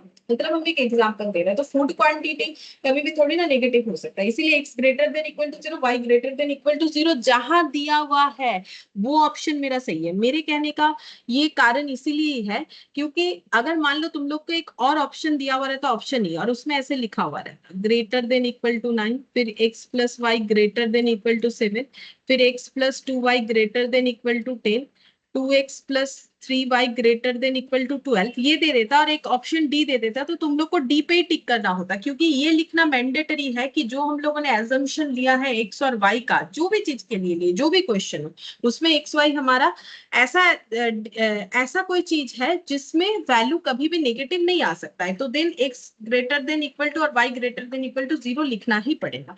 इस चीज का मतलब बताने के लिए मैंने ये चीज तुम लोग को बताया कि इस तरीके से हमें आंसर देख लेना चाहिए कि ये x greater than y greater than equal to 0 लिखा हुआ है कि नहीं, लिखा हुआ होना चाहिए। अगर लिखा हुआ है तो सही है। तो 2 का आंसर डी हो गया। तो अब यहाँ पे लिख लेते हैं 2 का आंसर डी हो गया। ठीक है, ठीक है, फिर आज हम लोग इतना ही करते हैं। बाकी जो है तुम लोग ट्राई करके देख सकते हो, इंटरेस्टिंग है टॉपिक। क्या क्या ट्राई कर सकते हो हम वो बता देते हैं। देखो, बाकी करना चाहो कुछ भी कर सकते हो, मैंने सारा चीजें बता दिया। बट ये जो वन का देख रहे हो, वन का 1 2 3, 1 2 3 4, ठीक है। जैसे 5 से तो मैंने करवा दिया, वन का 1 2 3 4 ये तुम लोग ट्राई करके देख सकते हो। बाकी 5 6 से लेके यहाँ 2 तक मैंने करवाया, बाकी 3 भी ट्राई कर सकते हो, उसमें कोई प्रॉब्लम नहीं है। लेकिन ये वाला तुम लोग ट्राई करके जरूर दे सकते हो। ये वन का 1 2 3, ठीक है, ये होमवर्क। वन का क्वेश्चन वन के अंदर 1 ऐसे रोमन में लिखा हुआ है, 2 3 एंड, ठीक है। आज हम लोग इतना ही करते हैं। Ma'am thank you. हाँ, मैम मेरे पास ना पीडीएफ नहीं है, आप थोड़ा भेज सकते हो ग्रुप में? हाँ, हाँ, हाँ, भेज देते हैं ग्रुप में। আচ্ছা ओके ম্যাম, मैम। हाँ, बोलो।